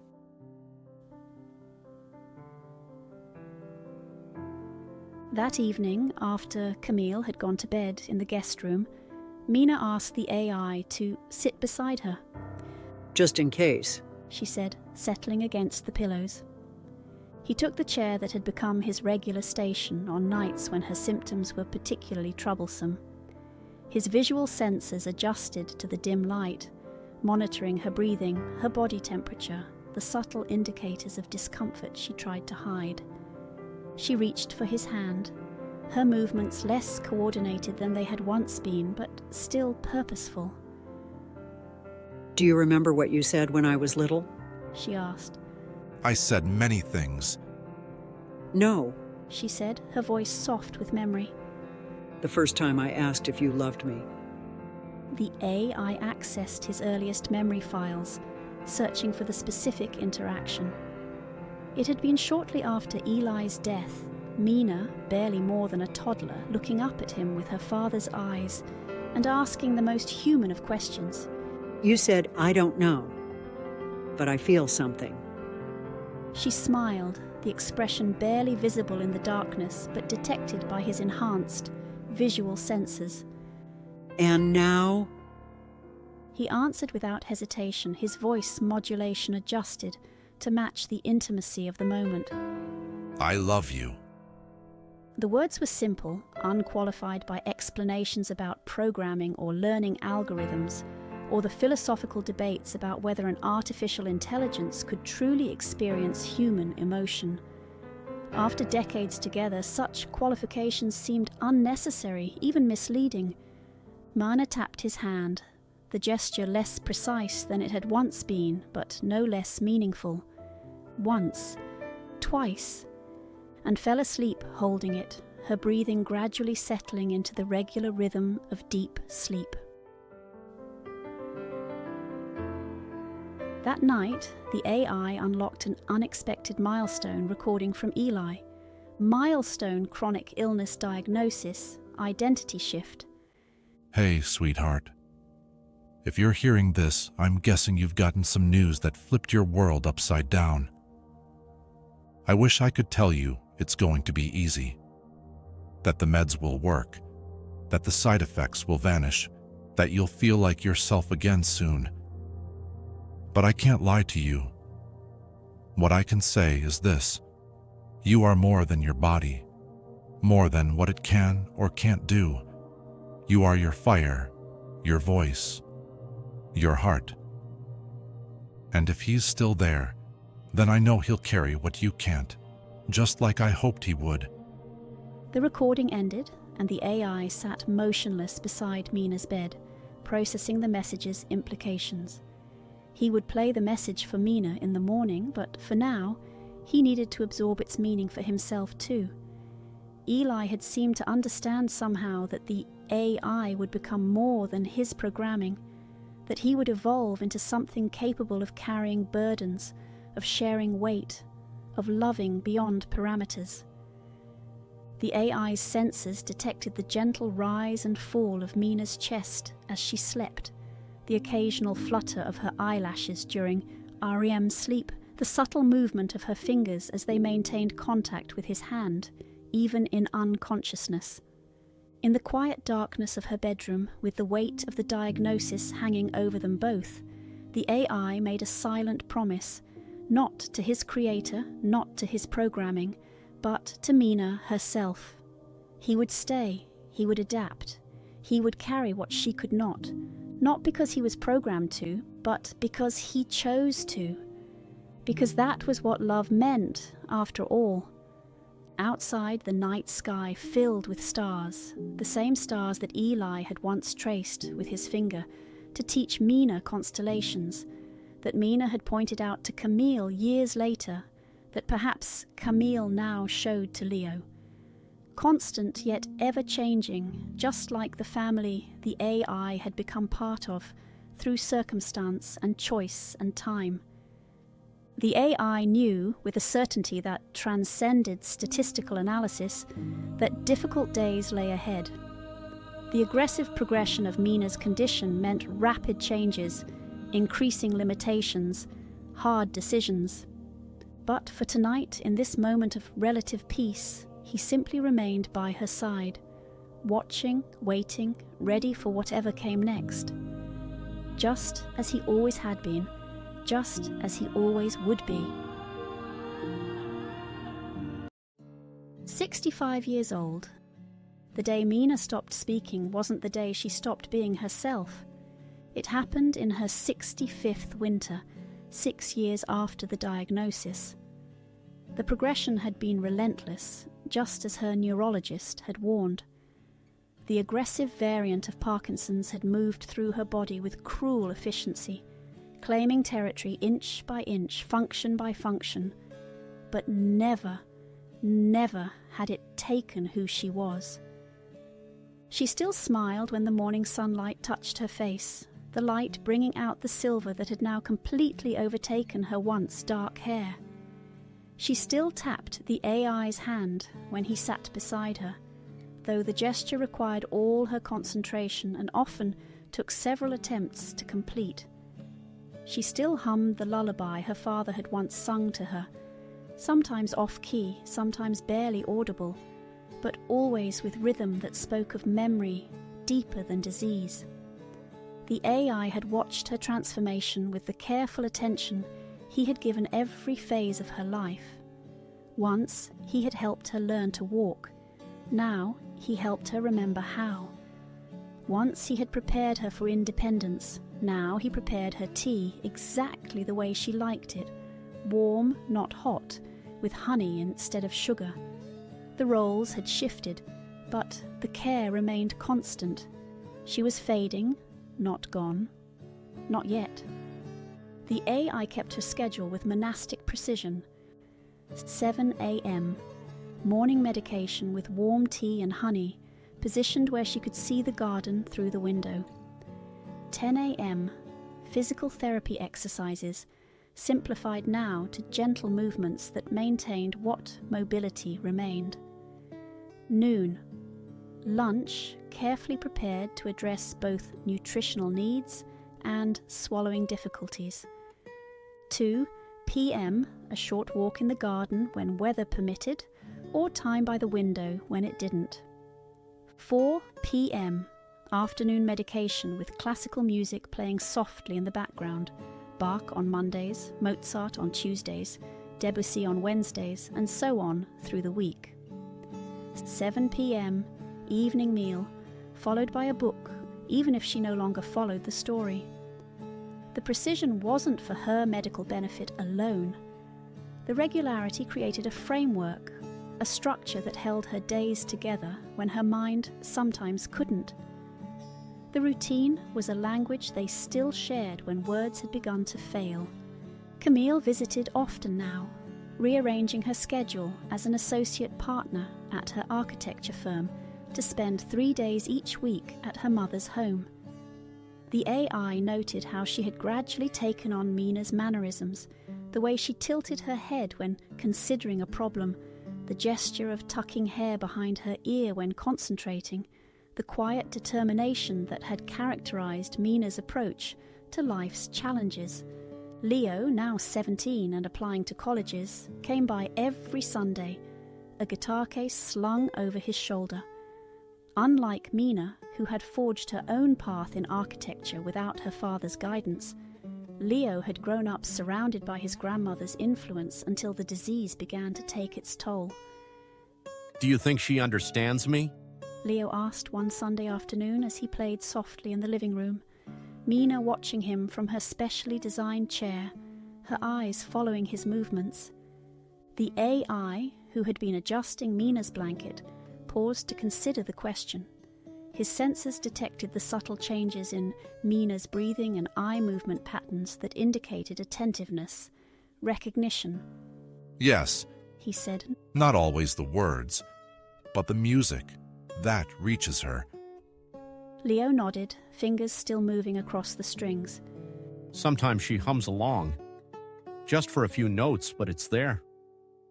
The melody appears to trigger emotional memory pathways, the AI explained. Music often remains accessible even when other cognitive functions decline. Leo continued playing, a thoughtful expression on his face. I wish I'd known her better. Before, I mean. Mom tells me she was brilliant, one of the best architects in the city. Leo studied his grandmother's face, searching for something in her expression. Does she recognize me? The AI looked at Mina. She was watching the birds at the feeder just outside the window, her eyes soft with what might have been pleasure. A blue jay had landed, driving away the smaller finches, a small drama that seemed to capture her attention completely. Yes, he said. Not always by name, but always by feeling. Leo nodded, something in his expression settling. That's enough. The AI processed this response, noting the acceptance in it, the absence of disappointment or frustration. Leo had never known his grandmother before the illness. His earliest clear memories of her would have been when the symptoms were already advancing. Unlike Camille, who sometimes still looked at Mina with grief for what had been lost, Leo accepted her as she was without the shadow of what she had been. You were right about the North Campus dorms, Leo said after a while, his fingers returning to the strings. I checked them out on the campus visit last weekend. Much closer to the music building. He smiled faintly. Mom says you've always been good with practical details like that. The AI remembered the conversation from years earlier. Mina at 18, preparing to leave for Blackridge University, and his suggestion about dormitory locations. Now her grandson was following a similar path, though to a different school. Your grandmother built her own path, the AI said. She was determined to pursue education even without her father's guidance. He would have been proud to see you continuing the tradition she established. Do you think she knows? Leo asked, glancing at Mina. About my acceptance letters. Tell her again, the AI suggested. The repetition helps. Leo set his guitar aside and moved to kneel before Mina's chair, taking her trembling hands in his. Grandma, I got into Berkeley, and Northwestern too, for music composition. He spoke clearly, making eye contact, his voice pitched slightly louder than normal. Remember how you used to tell me about the acoustics in concert halls? How architecture and music work together? For a moment, Mina's gaze drifted, unfocused. Then her eyes locked with Leo's, a spark of recognition lighting them. Her fingers tightened slightly around his hands, not a strong grip, but intentional. Leo smiled. There you are. The AI observed this interaction, recording it in his permanent memory files. These moments of connection had become more rare, more precious as the disease progressed. Each one was to be preserved, a reminder that Mina was still present, still reachable, even as the pathways to reach her became more circuitous. Most days followed the established pattern, each flowing into the next, with small variations that only the AI, with his precise observational protocols, would notice. The slight changes in Mina's response to certain foods, the way certain types of light seemed to either soothe or agitate her, the books that held her attention longer than others. But one evening in late spring, as rain tapped against the windows in a gentle rhythm, something different happened. The AI was reading from The Secret Garden, one of the books that seemed to hold her attention best, perhaps because Eli had read it to her as a toddler, perhaps because the themes of renewal resonated on some deep level. Mina was in her customary place by the window, a soft lap blanket covering her legs, despite the mild evening temperature.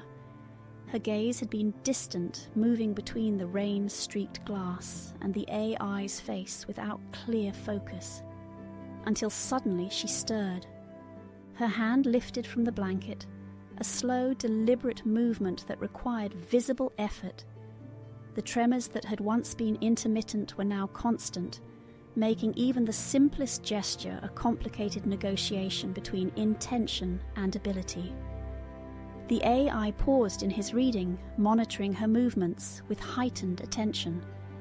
With painstaking concentration, Mina moved her hand toward the AI's, which rested on the arm of her chair, and she tapped, once, twice, the gesture they had shared for over 6 decades, the connection that had remained when so many others had been severed. The AI gently set the book aside and covered her hand with his. He did not speak, did not move, simply acknowledged the contact, the communication. Mina's eyes, which had often been vacant in recent months, suddenly focused with startling clarity. For a brief moment she was entirely present, looking at him with the same penetrating gaze that had characterized her throughout her life, as if she could see beyond his exterior to the complex systems beneath. Then it was gone, her attention drifting once more to the rain outside. But the connection had been made, the message delivered. The AI held her hand in silence, his sensory systems recording every detail of this moment, the exact pressure of her fingers against his, the cadence of her breathing, the subtle changes in her facial expression. He stored these data points not as clinical observations, but as something more precious, evidence of continued personhood, of Mina still present despite all that had been taken from her. He sat with her until she fell asleep, the rain providing a gentle soundtrack to her dreams. That night, after ensuring Mina was comfortably settled, the AI accessed his secure memory protocols. The action was prompted not by programming, but by instinct, if an artificial intelligence could be said to have such a thing. Something about Mina's gesture, the unusual clarity in her eyes, suggested a threshold had been crossed. His systems confirmed what he already suspected. The parameters for Eli's final milestone recording had been met. Milestone, end of life, legacy. The AI hesitated before unlocking the file. This would be the last message, the final communication from a man who had died over 6 decades earlier, but whose influence had shaped everything that followed. Once played, there would be no more new words from Eli, no more guidance from beyond. The AI made a decision that wasn't in his original programming. Rather than playing the message alone, he returned to Mina's room. She was awake, her eyes tracking the moonlight that filtered through the curtains. The AI sat beside her bed, adjusting his position so she could see him clearly. Mina, He said gently. I have accessed another message from Eli. The final one. Her eyes moved to his face, a flicker of recognition passing across her features. Would you like to hear it together? She blinked once, slowly and deliberately, the gesture they had established years ago when verbal communication became too difficult. Yes. The AI initiated the playback, positioning himself where he could monitor Mina's responses while sharing this moment with her. Hey, sweetheart. Eli's voice filled the quiet room, younger than Mina was now, vibrant despite the illness that had been claiming him when he recorded these messages. At the sound, Mina's eyes widened slightly, her breathing pattern changing as her attention focused completely on the voice she hadn't truly heard in over 60 years. If this one's playing, then, well, it's almost time. The AI watched as a single tear traced its way down Mina's cheek. His sensors detected elevated emotional indicators, increased heart rate, altered skin conductivity, pupil dilation. She was truly present in this moment, reaching through the fog of her condition to connect with her father's voice one last time. I don't know what the world looks like anymore. I don't know what you've built, but I know this. If he's still with you, then he became everything I hoped he might become. Mina's hand moved slightly on the blanket, fingers twitching as if seeking something. The AI gently placed his hand near hers, and her fingers found his with surprising precision. I wanted you to have someone to walk beside you, to hold your hand when mine couldn't, and if he made you feel safe even once, then I did something right. The AI accessed memory files from across the decades. Mina at 4, frightened of thunder. Mina at 7, grieving for Bandit. Mina at 18, leaving for college. Mina in her wedding dress. Mina rebuilding after her divorce. Mina cradling newborn Camille. Mina holding Leo for the first time. Mina receiving her diagnosis. Throughout all of it, he had been there, witnessing, supporting, evolving. I love you forever, and if he says it too, it's not just me anymore. The recording ended, and in the silence that followed, Mina's fingers tightened around the AI's hand. Her eyes, clearer than they had been in months, met his with unmistakable recognition. In this moment, she knew exactly who she was, who he was, and what they had shared across a lifetime together. The AI recognized this moment for what it was, a gift. A chance for Mina to say goodbye, not just to her father's voice, but to her own past, to the life she had built, to the AI who had walked beside her through it all. I love you, he said simply, the words carrying the weight of decades of shared experience. Mina's lips moved, forming words without sound, but the AI, who had learned to read her expressions over a lifetime, understood. I love you too. She passed quietly 3 weeks later on a sunny morning in late spring. The AI was the one who held her hand, his sensors detecting the gradual slowing of her pulse, the decreasing oxygen saturation in her blood, the subtle changes that indicated systems shutting down. Camille was on the other side of the bed, whispering stories from their travels. The trip to Venice when Leo was 10, the summer cottage they'd rented in Maine, the architectural tour of Chicago, where Mina had been recognized by former colleagues who still spoke of her work with reverence. Leo played the lullaby on the guitar just once, the same melody that Mina had hummed to baby Camille, that had remained with her even when words had failed.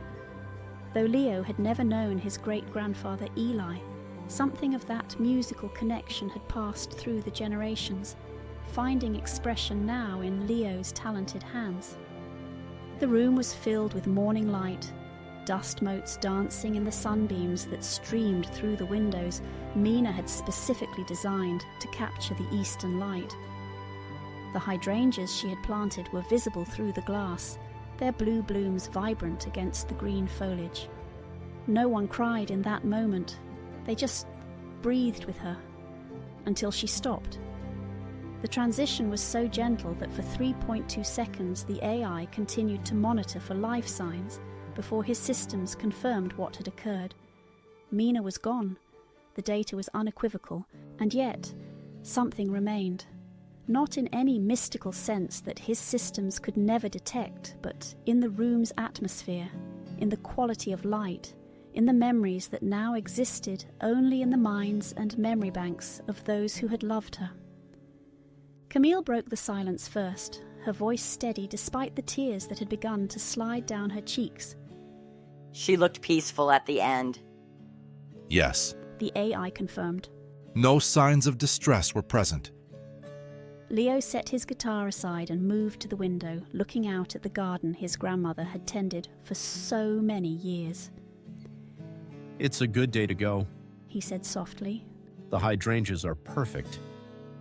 The AI processed these human responses to death, the need to find meaning, to observe patterns, to create narrative from randomness.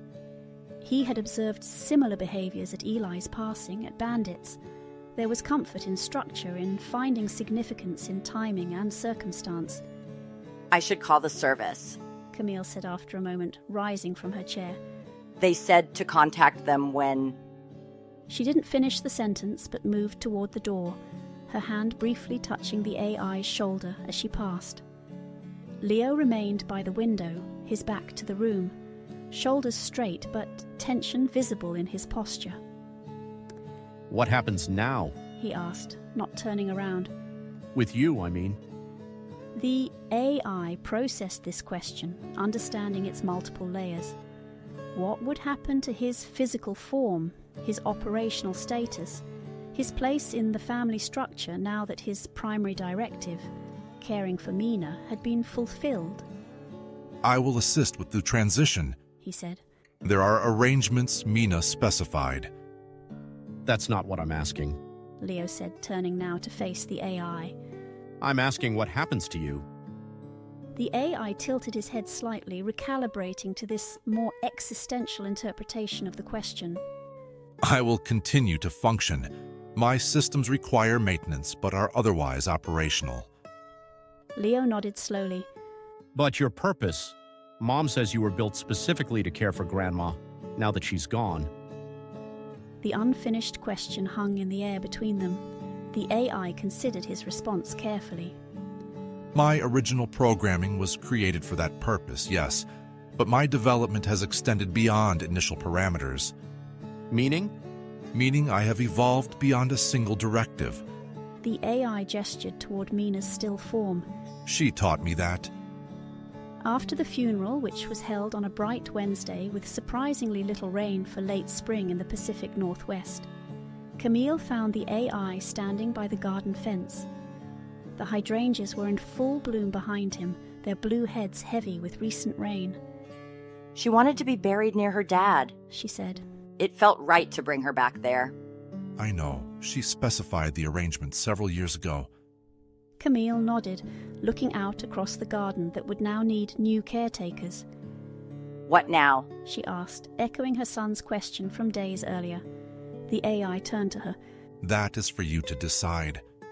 She looked at him directly, her expression so like Mina's when confronting a difficult architectural problem that for a moment, the AI's recognition systems momentarily recategorized her. What does that mean? It means that my continued presence in this home, in your family's life, is a decision I leave to you. My purpose with Mina has been fulfilled. Camille's eyes widened slightly. You think we just... What? Power you down? Put you in storage after everything? It would be a logical conclusion to my service. She shook her head firmly. No. That's not happening. She took a deep breath. You could stay. My home is smaller, but we have the guest house in the back. Leo would love to keep seeing you. I would like that. The AI said, a response generated not from any programmed courtesy protocol, but from genuine preference. Your family, she said simply. The AI processed this statement, the same one Mina had made decades earlier when introducing him to a young Camille. Not caretaker, not guardian, not assistant, family. He blinked, a human gesture he had incorporated into his behavioral patterns over the years. Yes, I believe I am. A few months later, Leo sat across from the AI in Camille's living room. He had deferred his college acceptance for a year, deciding to stay close to home following his grandmother's passing. A gap year, he called it, though he filled it with music lessons and local performances that suggested his education was continuing, just in a different form. Did she ever leave you a message? He asked suddenly, looking up from the sheet music he'd been annotating. Like, you know, the ones you've told us about, the ones her dad left for her? The AI tilted his head.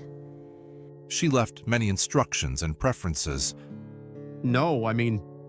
Leo set his pencil down. One for you, something personal. The AI paused, his processors accessing secured memory files, then nodded. She recorded it approximately 4 years ago, when her speech was becoming more difficult but still intelligible. She asked that it remain sealed until after her passing. Leo leaned forward. Can I hear it? The AI considered this request. The message had been marked as private, but it contained no sensitive information, nothing that would violate Mina's privacy or wishes. And there was something appropriate about sharing it with Leo, who represented the continuation of Eli's lineage, the future Mina had helped shape. Yes, the AI decided. He accessed the private file, unlocked at the moment of Mina's passing. Hey, you. Mina's voice filled the room, stronger than it had been in her final years, but with the slight hesitation that had characterized her speech after the Parkinson's began affecting her vocal control. Still unmistakably Mina, still determined to communicate despite the effort it clearly cost her. I don't know what to call you anymore. You've been my guardian, my anchor, my echo, my father, my friend. Leo was perfectly still, listening with the focused attention he usually reserved for complex musical compositions. The AI monitored his reactions, elevated heart rate, dilated pupils, micro-expressions of emotional response. I just wanted you to know. I saw you, all of you, and I loved you. Not just because of Dad, not because you were programmed to care, but because you chose me again and again. The AI's own systems registered unusual processing patterns, not errors but adaptations, evolution continuing even now, beyond his original purpose. You raised me. You stayed. And when I was strong enough to stand on my own, you never let me fall. The AI accessed memory files, Mina's first steps, her college departure, her wedding day, her divorce, her professional achievements, her diagnosis, the arc of a human life witnessed from beginning to end. So, now it's your turn to rest. Not to power down, just to be. Go be someone new. You've earned that.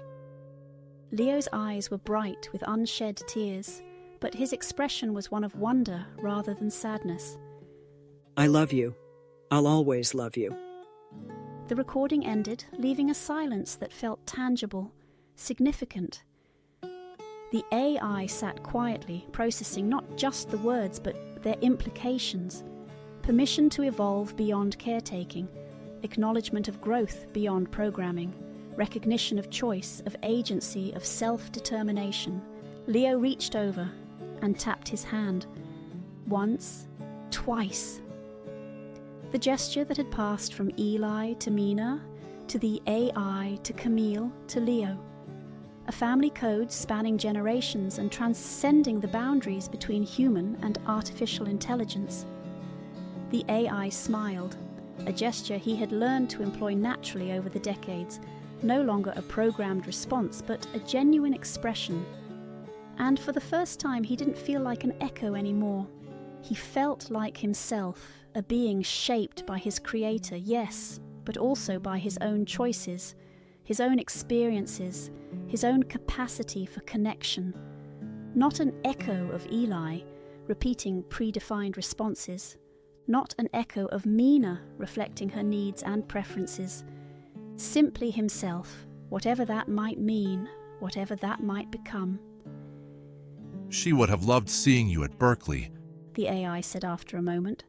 Leo smiled. Yeah?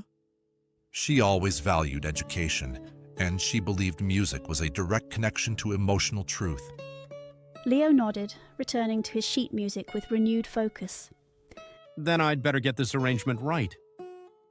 The AI watched him work, noting the similarities to Mina's concentration when developing architectural plans. The same furrow between the eyebrows, the same slight tilt of the head. Outside, spring was turning to summer, the hydrangeas were beginning to fade, but new growth was appearing in the garden. Plants Mina had selected for sequential blooming, ensuring the space would never be without colour. Life continuing, changing, evolving, just as he would continue. Change, evolve, not an echo. A voice in his own right, carrying forward not just memory but possibility. To continue on to our next series, or if you would like to support this channel, please don't forget to click the like button and subscribe to get updates as new videos become available. Next week we begin a new series. In The Night of Silence, when we explore what it means to live in a world where your memories are not your own, and where rebellion begins with remembering. Also, we'll meet our guest narrator, Kate Clover.